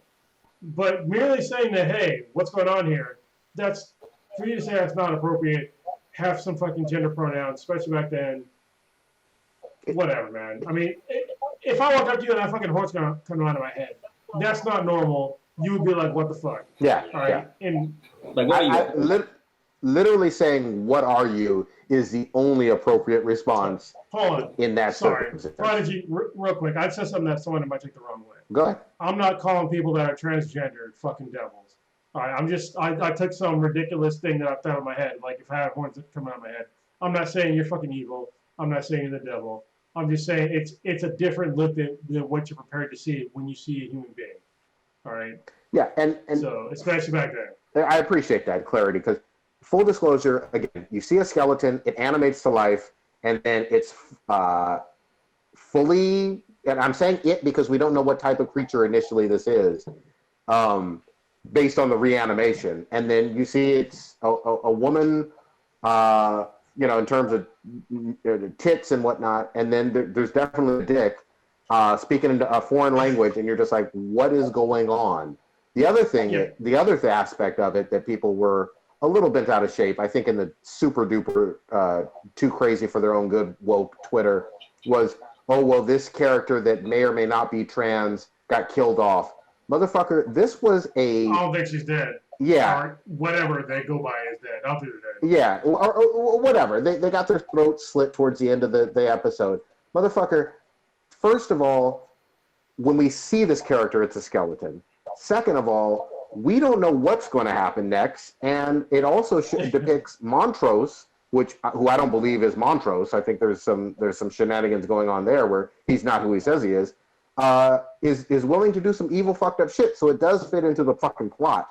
So people got to get over themselves when it comes to any character that appears to not be quote unquote binary and making sure that they have to fit into all of 2020 levels of awareness. It's not always going to be the case in a 50s show. I will tell you, this is my honest reaction. When I was watching the show, I was like, first of all, this fucking skeleton woke up just like Prodigy said, and now it's a person. I was like, holy shit, this person has nice tits. And then all of a sudden, I was like, oh, this is not a woman. So they're in between something. At any point in the show, I can't remember. I've been drinking, obviously. Did the person even say what they decided to go as in the show? I know that Man, woman, third gender? It sounded like, well, from what I recall, they wanted to be referred as her, or they had no problem being referred to as her, I think. Okay, so then, like, I don't understand the whole issue there, man. It's like, it's just, like, to me, I was just like, it was like so much information that came in at once. It was just like, I was like, what the fuck is going on here? I wasn't offended. I wasn't like, I'm like, listen, all of a sudden, they walked into a bunch of skeletons. The skeleton woke up with tits. Then the person has a dick. Then all of a sudden, fucking water's coming in, and they're putting a fucking robe on, and then the person gets their throat cut randomly at the end of the episode. Yeah. So there was like a lot of shit to take in all at once. So, yeah. We go, yeah, stick back in here. I was having some connection issues. What was your question, and did you, I guess, understand what was going on with this teleportation device where they go from Boston to Chicago in an underground tunnel in 2 hours? Shit, I can't remember. Like where we left off at with your connection issues, man. I'm sorry. What was the last thing you heard me say? I don't think I touched on it. I was breaking down. You were talking about like Watchmen and this show, both with a little bit of the sci-fi with the racial aspect things and the clarity between how each show kind of did it. And you were talking about how you give Watchmen more credit because obviously they introduced superhero stuff, so there's a more understandable of like, yeah, it doesn't have to be as realistic. Yeah, that's basically what I was trying to get to. Like, if this show would have had like legit quantifiable superheroes in it, would have been more acceptable for you to have this many sort of like odd things happening. Maybe. See, the thing is with Watchmen, they did a great job of world building where shit was just fucking crazy off the bat. Like, there's fucking squid falling from the sky, and I have no idea what. Like, it's just Control-Alt-Delete from right beginning. You need to tell me what planet we're on. Are we on Earth? What year and everything. With this one, I know we're on Earth. I know we're in the 50s. And so it seemed like it established this hardline historical time period. And then they introduced some crazy sci-fi that I don't understand especially for that time period. So I'm kind of confused with it. But the characters during that time period seem to be kind of more okay than I think I would be if that shit was going on now, let alone back then in the 50s. If you understand, like, I understand he's reading all these sci-fi books and stuff, so he's got a crazy, like, creative mind and stuff like that. But I still would have been shook up from seeing these fucking gopher dogs coming up from the fucking ground and just shred up these sheriffs. That would have fucked me up for God knows how long. You have Emma Frost that's freezing people and shit like that. And and like able to just put these amnesia spells on stuff. And yeah, I understand you read this stuff in books, but to find out that okay, yeah, this shit is like actually like a part of this world. It's like they're handling it a lot better. Like you just saw like George get killed like whatever 2 weeks ago when they went to the house. This fucking Medusa spell happened and it turned people to stone and dust. And then 2 weeks later, it's like we're just all cool with all this like newfound magic that just appeared in the world in like 1950, and I'm like confused Okay. how they're cool with it. Well, hold on. Okay, so I agree and disagree with you. All right, so I'll agree with like a good portion of what you said, but if you remember, if we were watching Watchmen, when like the squid started like just raining down, we were all like, "What the fuck?" We were. Until like literally like the last couple of episodes when they explained it. So I'm gonna give this show the same time to like really explain, because like yeah, I was really confused about the squid shit and about a bunch of other shit. So the thing with the Watchmen is that when they first presented the show was based on real events, and that's when most of America, well, not most of America, part of America was just like, oh my god, we did terrible shit to African Americans. It was like, yeah, congratulations, welcome to shit that we already done. But anyway, so it started off based upon real events, and then it went into like the whole fantastical realm, and that's why I asked you specifically, like if they had superheroes in it, would it have mattered? Because I think this show kind of went into the same thing, where they're in the past, and it's based upon real events, but they have like all this crazy fantastic shit going. But I think the problem that I think some folks have, probably me included, is that we remember Watchmen as like the whole series already being played out. So we already know like everything that happened, and so it became more acceptable. But I remember in the beginning, I was very confused on like what the fuck, especially like the squid shit. And I think that this show has similar issues with like what the fuck is going on with this shit. Hopefully they will explain what's going on. I think I said the same thing about Watchmen, along with what was that fucking show where they had the smoke monsters and shit? Lost. Oh, I was like, I hope this doesn't go the Lost Yeah. route. Yeah. Well, they don't answer questions, you know? Go ahead. But let me say this though, really quickly. And with Watchmen, I did know a little bit about the squids just because it is from the graphic novel, in terms of. But not in the movie, though. Yeah. Yeah, I'm just saying in terms of what Ozzy does and all of that it is from the graphic novel, and you knew not everything, but you knew hints about this world taking place 20, 30 years after some of the things with the graphic novel. With Lovecraft, though, this seems like a new IP. But at the same time, in the world of Lovecraft fiction, madness and the occult and magical shit is always pervasive. Like there's shit that doesn't fucking add up. And you just kind of have to go in knowing that. Not that this story is from a novel, though. Well, I'm glad you brought that up, because one of the things that I think that most people that don't understand about, Lovecraft is that this show is basically stealing his legacy. Yep. And like they're stealing it in a good way, because the guy was racist. Like he had a lot of fucking fucked up shit he said about black people. Yep. And I think that this show is really stealing back that whole legacy and like putting it in a much better light. And I think that if you're a real H.P. Lovecraft fan that was racist, like this show was probably gonna fuck you up. You probably fucking hate this show. Mm-hmm. But I love that they're doing this. That they're taking, because listen, how many fucking stories has America stolen from our people? Yeah.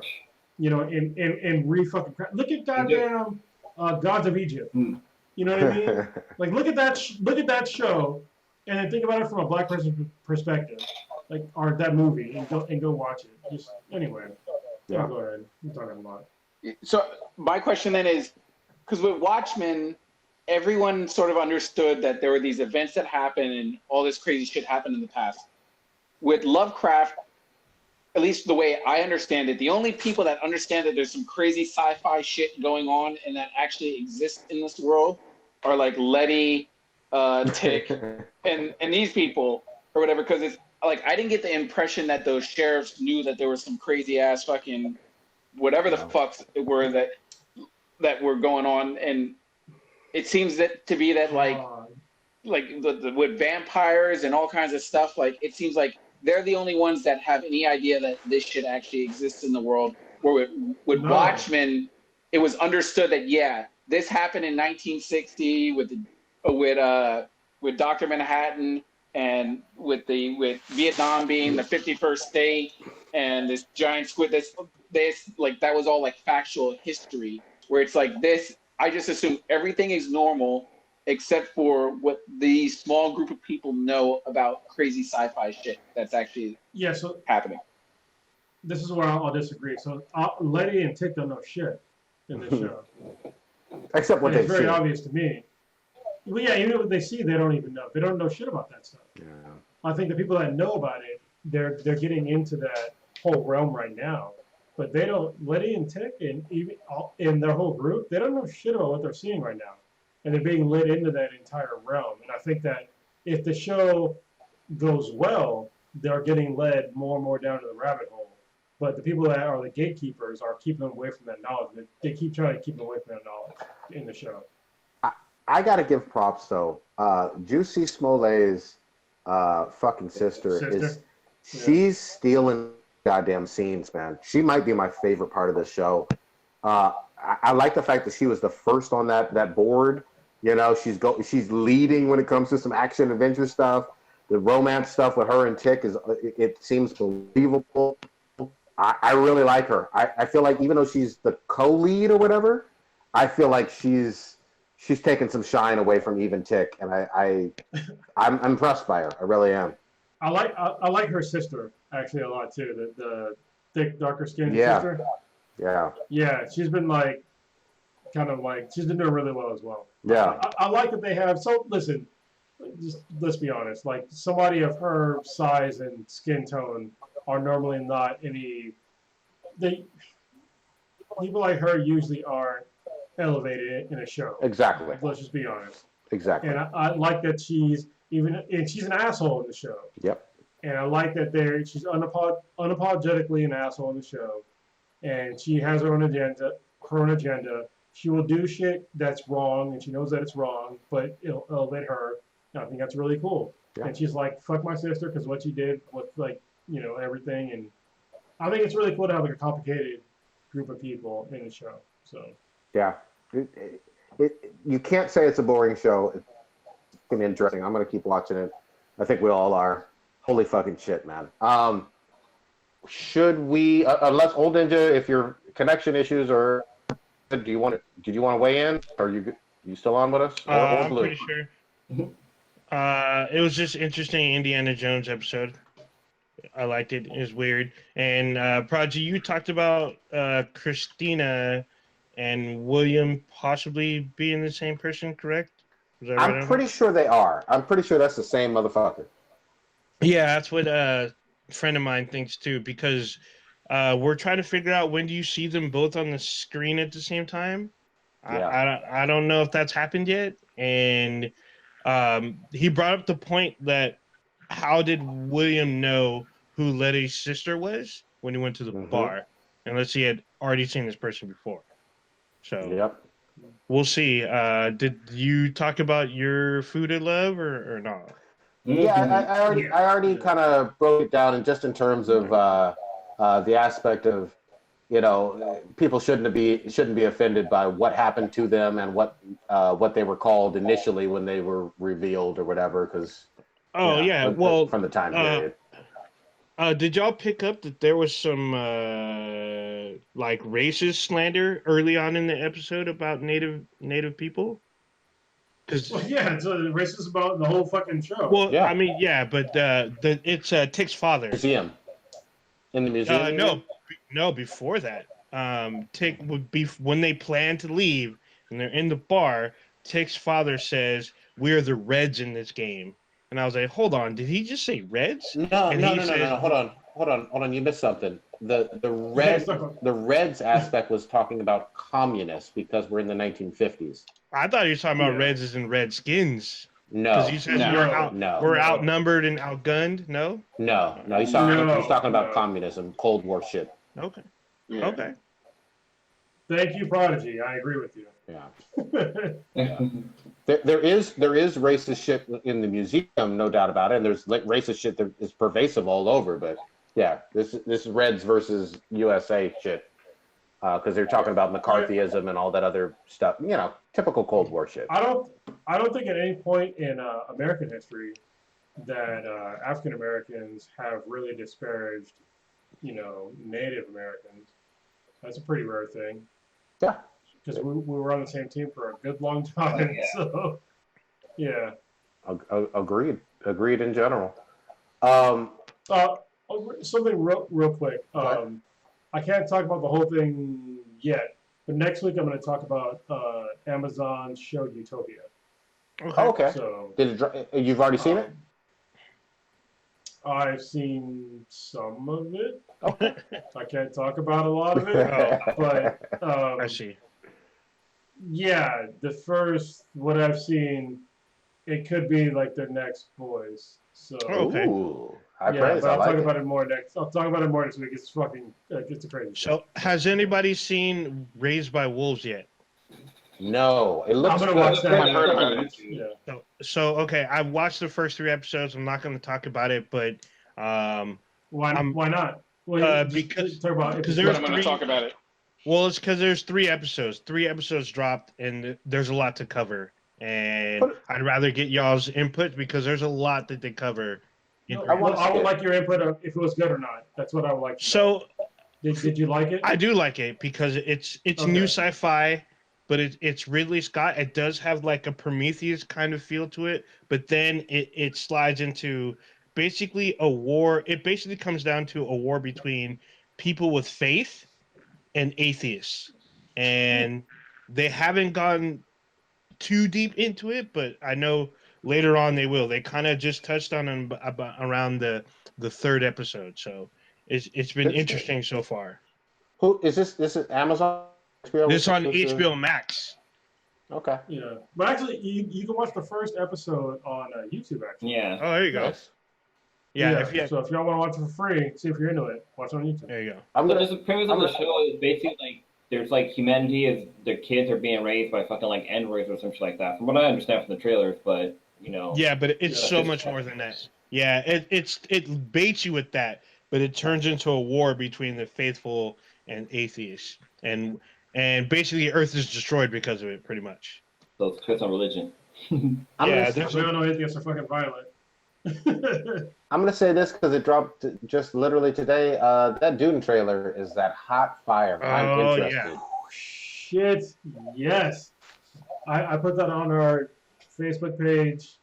I've been waiting for a better version of Dune. So listen, the Dune movie that was back in the day, I liked it, but it was not book accurate at all. Like, I mean, part of it were, but like the whole like killing somebody with the killing word notch, that was all bullshit. That was never in the book. It was all bullshit. It was cool though. And so this, yeah, it was cool. I mean, like seeing Sting and his fucking thong and shit. It was cool for one I blocked ninja. that out of my I'm mind. just saying. I totally forgot about that. Oh, and seeing Patrick Stewart with hair. Not a lot, but he had a Yeah. little bit. He got a little strip. Yeah, but I mean, this looks way more book accurate as far as I recently reread the book.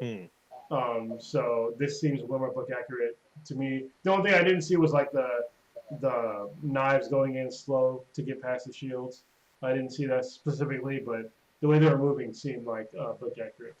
I mean, I forgot how many fucking celebrities were in this shit. Fucking Batista was in it. Mm-hmm. Jason Momoa, Jason Momoa. Yeah, I was like, what the fuck? I forgot he was even in that. Josh Brolin, Yeah, and the guy from Star Wars. Oscar Isaac. Oscar Isaac.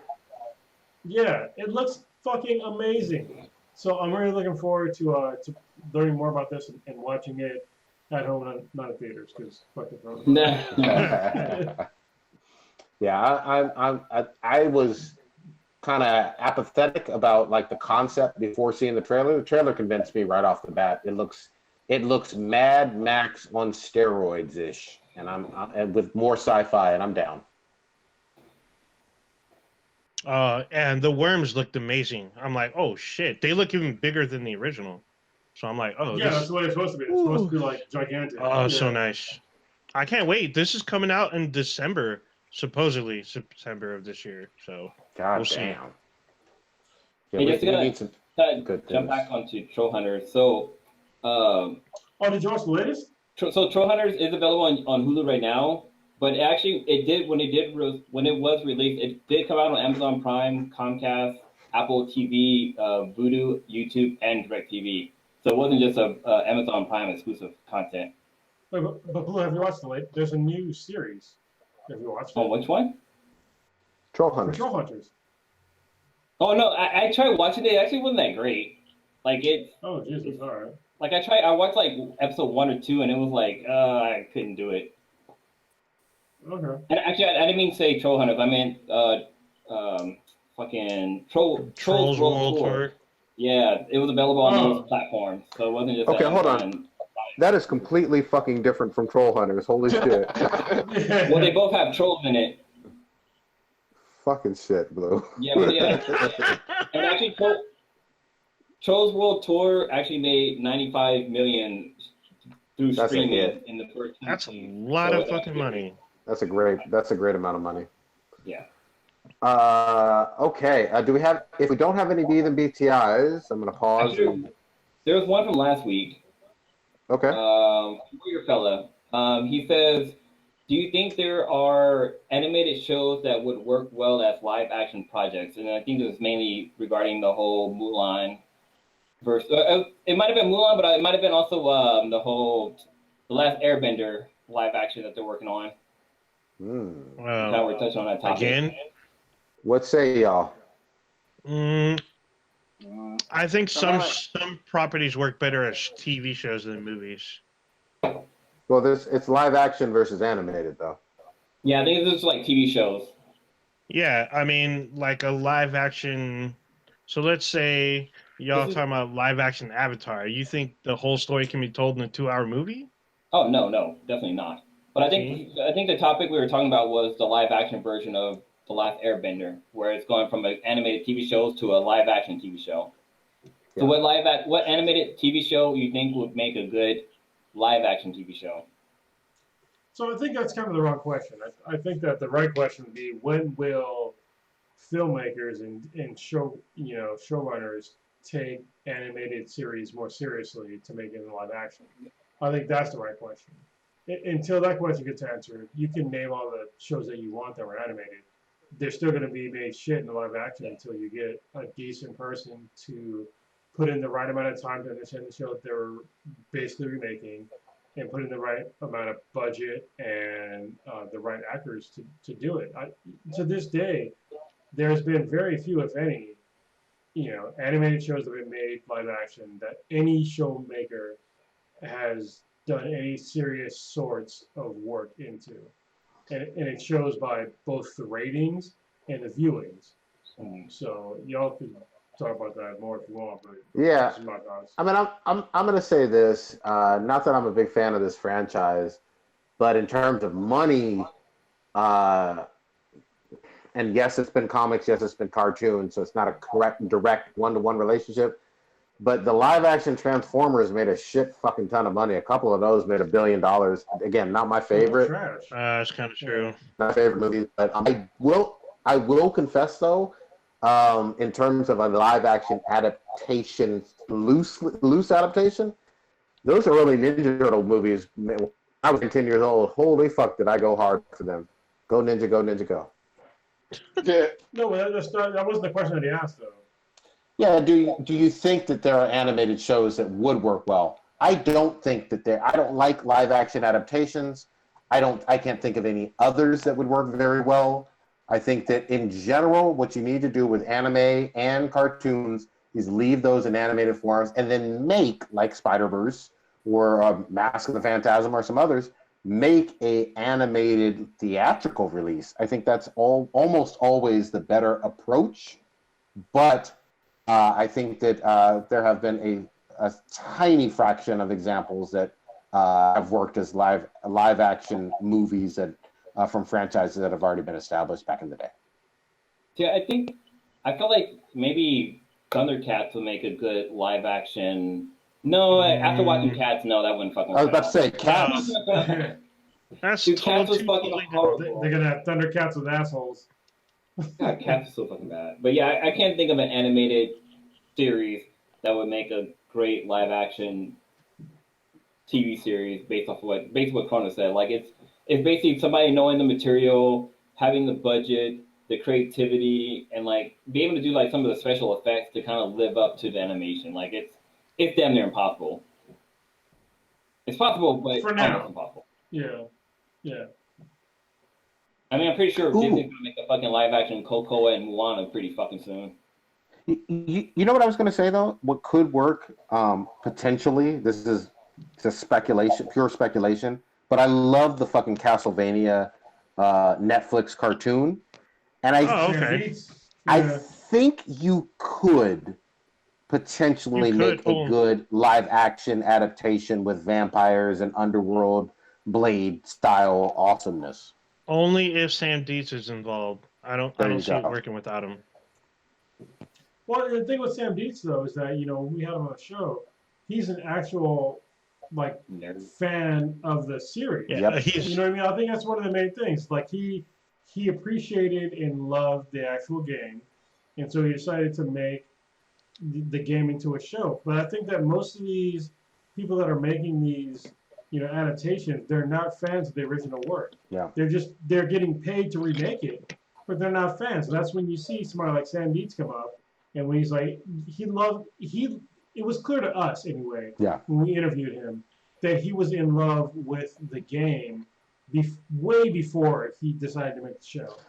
And you don't see that today for like a lot of But then showrunners. you also Well, not like to put- having somebody who's a fan of the show isn't always a good thing too. Because like, look at the Star Wars franchise. Ooh, don't go there. Don't go there. Blue, I want to Yeah. ask Blue to put you on the spot though. Hold on, real quick. I thought I may be misquoting you, but I thought that you actually enjoyed the Aladdin live action adaptation from the '90s animated movie. Am I wrong on that? Yeah, I fucking the Aladdin animated movie was my favorite of all time, and the live action that they dropped was garbage. I mean, it was fun and stuff like that, Okay. but it was nothing. Like the whole Will Smith being the genie, like he tried to put his own little spill at it, but fucking Robin Williams knocked it out of the fucking park. But like them giving like Jasmine a little bit more like girl power type stuff and making her less dandruff female distress. Damsel, yeah, that was going on, but Damsel in like distress. it's fucking like the best live action adaptation that Disney has done is, I would say, it's Maleficent, but it's not Cinderella or it's not Sleeping Beauty. It's a storytelling from the villain side, which I thought made it great, because we didn't go into the whole like Sleeping Beauty thing and like that. We mainly focused on Maleficent, which was fucking great. Like Lion King was horrible, like having all the different actresses and actors do the voices. Other than James Earl Jones, he was fucking still excellent as fucking Mufasa, but everybody else was like, having Beyonce play somebody's voice, I was like, oh, come on, like that's fucking Beyonce. Like it took me away from the fucking movie basically every time she spoke. But it just the animation just you get more, I don't know, you get more feel from it. There's more creativity. There's more flexibility that they can do with the characters than they can do with like live action characters. It's just I don't know, live action just doesn't really do it for me. All right. It's done- Did you have a take on this one? Not really. I'm not really a live action kind of guy. I might go back and watch Jungle Book just so I can, because I think the only one I'd really watched was Lion King. I got dragged to watch that and I hated it. So I might go and watch Jungle Book because I thought I remember people saying it was pretty good or decent. So I might go and watch that, but it doesn't really interest me. All right. Old Ninja, did you have any? I mean, the only one I've seen Aladdin and Lion King. Lion King I thought was okay. I actually kind of like Aladdin. I didn't think it was a complete piece of shit, and I thought it was entertaining. I mean, it made $1 billion. I did not watch Beauty and the Beast. Apparently, that was like the be-all, end-all. So, I mean, I think it's possible. They just need to take care of the source material. Just be faithful as what they can. So just quick correction, Beauty and the Beast actually was really good. Like I actually liked that one compared to the animated version. Even the Sweetness, she thought it was decent. She's a Beauty and the Beast fanatic. That was, I know that one was another $1 billion movie. That was a $1 with billion Hermione. movie. Yeah. So, I mean, that's very successful, no doubt about it. All right, let's wrap it on up. Blue, what you got populated? So last weekend I actually had a photo shoot with Professor Denkenstein. Congratulations to him. Congratulations. He married his Juliet, basically. But Nice. it almost was a wedding that wasn't gonna happen, basically, because he had a save the date for September 3rd, but then coronavirus hit, and then we had all these fucking crazy ass wildfires and stuff like that. So his wedding was very small, but it almost didn't happen again just because. So when you're a photographer, like you try to get a picture of like the wedding rings together, and so I had asked for the bride's ring so I can take a picture of the bride's ring and the groom's ring together. But I was in the groom's room when I took this picture. And so I walked over to the bride's room to take their pictures inside their room, and I brought the bride's ring with me. Well, like I took pictures with the bride's ring and this and that, and I had told them I left it on the counter for them. Well, once the ceremony had started to take place, so the hotel was in one location. The ceremony took place on the beach, was like maybe 2 miles away from the hotel. Well, once we all got to the beach, somebody had made the idea of asking like, "Oh, hey, do you have the ring?" And it was like, no, don't you have the ring? Like, what? It was in the groom's room or whatever. And I was like, no, I took it into the bride's room. It was left on the counter. So everybody had basically took the shuttle, the hotel shuttle to get to the beach. And I was the only one that drove my car. So basically everybody, or the father of the bride, and the best man, we got into my car and drove back to the hotel to get the ring. But on the way back, there was a fucking grass fire that happened. So they had closed the road Jesus Christ. Jesus. to put out this fucking fire. So like we had to wait until like that fucking cleared before we can actually go through. So dude, it was fucking insane. But overall the wedding was fucking beautiful. Like I'm really happy for Professor Denkenstein and Juliet. Like they both looked amazing. It was a cool small little wedding, and I guess so. Long story short, I got to work on their pictures this weekend, plus a cosplay photo shoot I done it the previous week. I got to work on that. Doing some small things around the house, continuing my journey to network engineering, and my new job. Like, oh god, the security level at Facebook is insane, and like I wish I can talk about it, but I can't because Mark Zuckerberg would fucking murder me. Good shit. Stitch, what you got? Just sort of just chilling. Hopefully the weather or the skies clear up a little bit tomorrow, which I don't think will happen. I was wanting to like wash my car and stuff, but pointless to wash your car if it's raining ash. Yeah, no point. Yeah, that sort of defeats the whole purpose of that. There's a show called Woke on Hulu. Oh yeah, I think, that just I want to see that. yeah, it looks pretty good from the trailer, and I think it released maybe yesterday or today. I have it queued up, so I might try to watch an episode of that tonight and give my thoughts on it. It looks pretty good. Other than that, just game. Oh, actually, football comes back tomorrow. Yay! I'm so.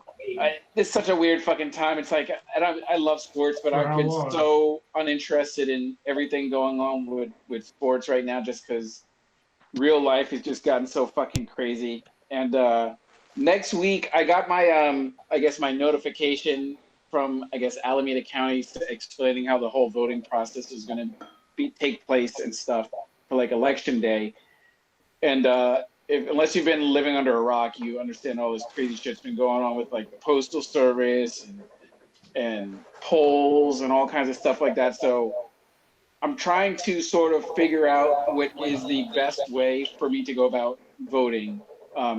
Most likely I'll just try to vote and turn it in as soon as possible. But with all this crazy shit going on, especially with this past week, with all these lawyers and people like journalists coming out with all this political shit, that fuckery that's been going on, it's like, you know that there's going to be some crazy fucking thing that happens on election day or right around election day to just try to fucking sabotage democracy or try to fuck it up somehow. So it's just wild right now. There you go. Close, what you got? Just hanging out in the Infinity Base. Good news is that my oldest daughter will be moving in for a little bit Very nice. in the next month or so. So we have to like rearrange a lot of shit in the house. So I gotta take a week off to, I guess, to make it so that she can live here and so that K-Mac can also work in the house because normally speaking, K-Mac would go into the office and like it wouldn't be a big deal, but we have to both work at home now. And so now she has to work in the garage and I have the Infinity Base. It's bad for her, but at least it won't be fucking hot as shit because it'll be the fall and then winter. So I'm looking forward to having my oldest daughter back in the house with me. That's gonna be cool. Other than that, looking forward to the next console generation coming out. I'm waiting for the PS5 to announce their shit. I have no idea why they're waiting so goddamn long. They need to drop the release date and the price so I can just pay for it and just get it done. I got a bunch of like small stuff to do in the Infinity Base. It's obviously done. I'm in here, but there's still like a lot of small stuff that need to be done. And, along with like putting stuff in the background, like posters and shit like that. So, We see the drill. you see the drill? Yeah, it's ready to go. It's ready to drill shit. Yeah, that's about it. I miss all you guys still being in the same building. We can't wait to No. see that place. Yeah. Been forever. Old Ninja, what you got popping? Kind of the same, chilling. Checking out all these crazy new shows. Hopefully we'll be able to talk about Raised by Wolves next week. I hope you guys watch it so we get it because by next week there'll be 4 episodes. So Well, we can watch one. It's free. So. yeah. But I mean, if you have HBO Max, there's 3 at the moment. Tomorrow will be a new episode. There are other means of watching it. I'm not going to say how, but there are other ways to watch it out there. Going to be playing the Avengers for a little bit because there's people like B-Boy Frost. He's down to play co-op. He really likes the game apparently, so I'll be playing with him. Probably just hanging out. Can't wait for more craziness of Lovecraft Country. Just going to be doing that and probably fighting parademons probably tomorrow. I have a feeling they're going to be dropping out of the sky tomorrow. Today was just a warning. Darkseid will probably arrive tomorrow, so I'm going to be prepared. That's kind of about it. Good shit. I have been. I bought Resident Evil 7. I don't know, 2 goddamn years ago, and I've just been on this fucking Resident Evil survival horror kick. So I'm playing that. It's the spookiest, scariest fucking game I've ever played in my entire fucking life. I literally don't like playing it alone at all. I'll have my 10-year-old kid in the room with me, like looking up shit because I'm fucking scared out of my mind. That shit is Just spooky. wait until you play Control. Same Okay, thing. I really want to. That might be my next one because they have some good DLC coming for it. I finally made it up to the One Piece time skip, so I'm like more than halfway through that fucking long ass fucking series. It's fucking wonderful. I fucking love that shit. Big ass fucking news. I'm still digesting it. This Bob Woodward shit with basically Trump on tape confessing to downplaying the virus and knowing everything about it, which is about as devastating as you could possibly get. I plan on reading this Woodward book and just fucking being frustrated as shit, basically. We see. I am going to wait for Avengers game until Black Friday because I can already tell based on these reviews and sales, this is going to be $12, maybe $13 on Black Friday. $15. I might be able to find it at some hidden Walmart for $13. I'm telling you right now. I'd give you tree fitting. Yeah, exactly. And it's I don't know. I'm just so sad for the IP itself. It doesn't sound like Square and Crystal Dynamics were the right IP, but fuck it. Here we are. Well, you know what's crazy is that we're disappointed from the beginning. Then I had hope, and then I played the beta, and I was like, well, fuck, there goes my hope. So, Yeah.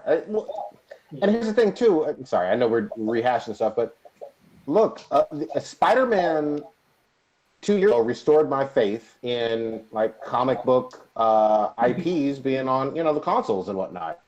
And obviously this one, Avengers, is on PC too, but multi-platform. But like, look, you got to knock it out of the park. You got to put in the work and have a high quality product.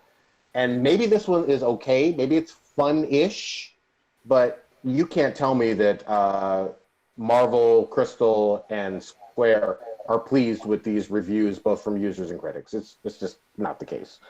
I am going to watch Raised by Wolves because I was interested in that before Old Ninja mentioned it, and I definitely got to get caught up on the fucking boys. So I'll be ready to fucking discuss that in motherfucking detail next week. That's all I got. Old Ninja, take us out. All right. You just experienced the dankest podcast on the internet. We are Black and the Black Times Infinity. Check us out on the internet or everywhere. Podcasts you can listen to anywhere with Beathan BTIs, BTHAN BTI, Spotify, Player FM, Stitcher, SoundCloud, Amazon. We have an app on there. We're on Twitch.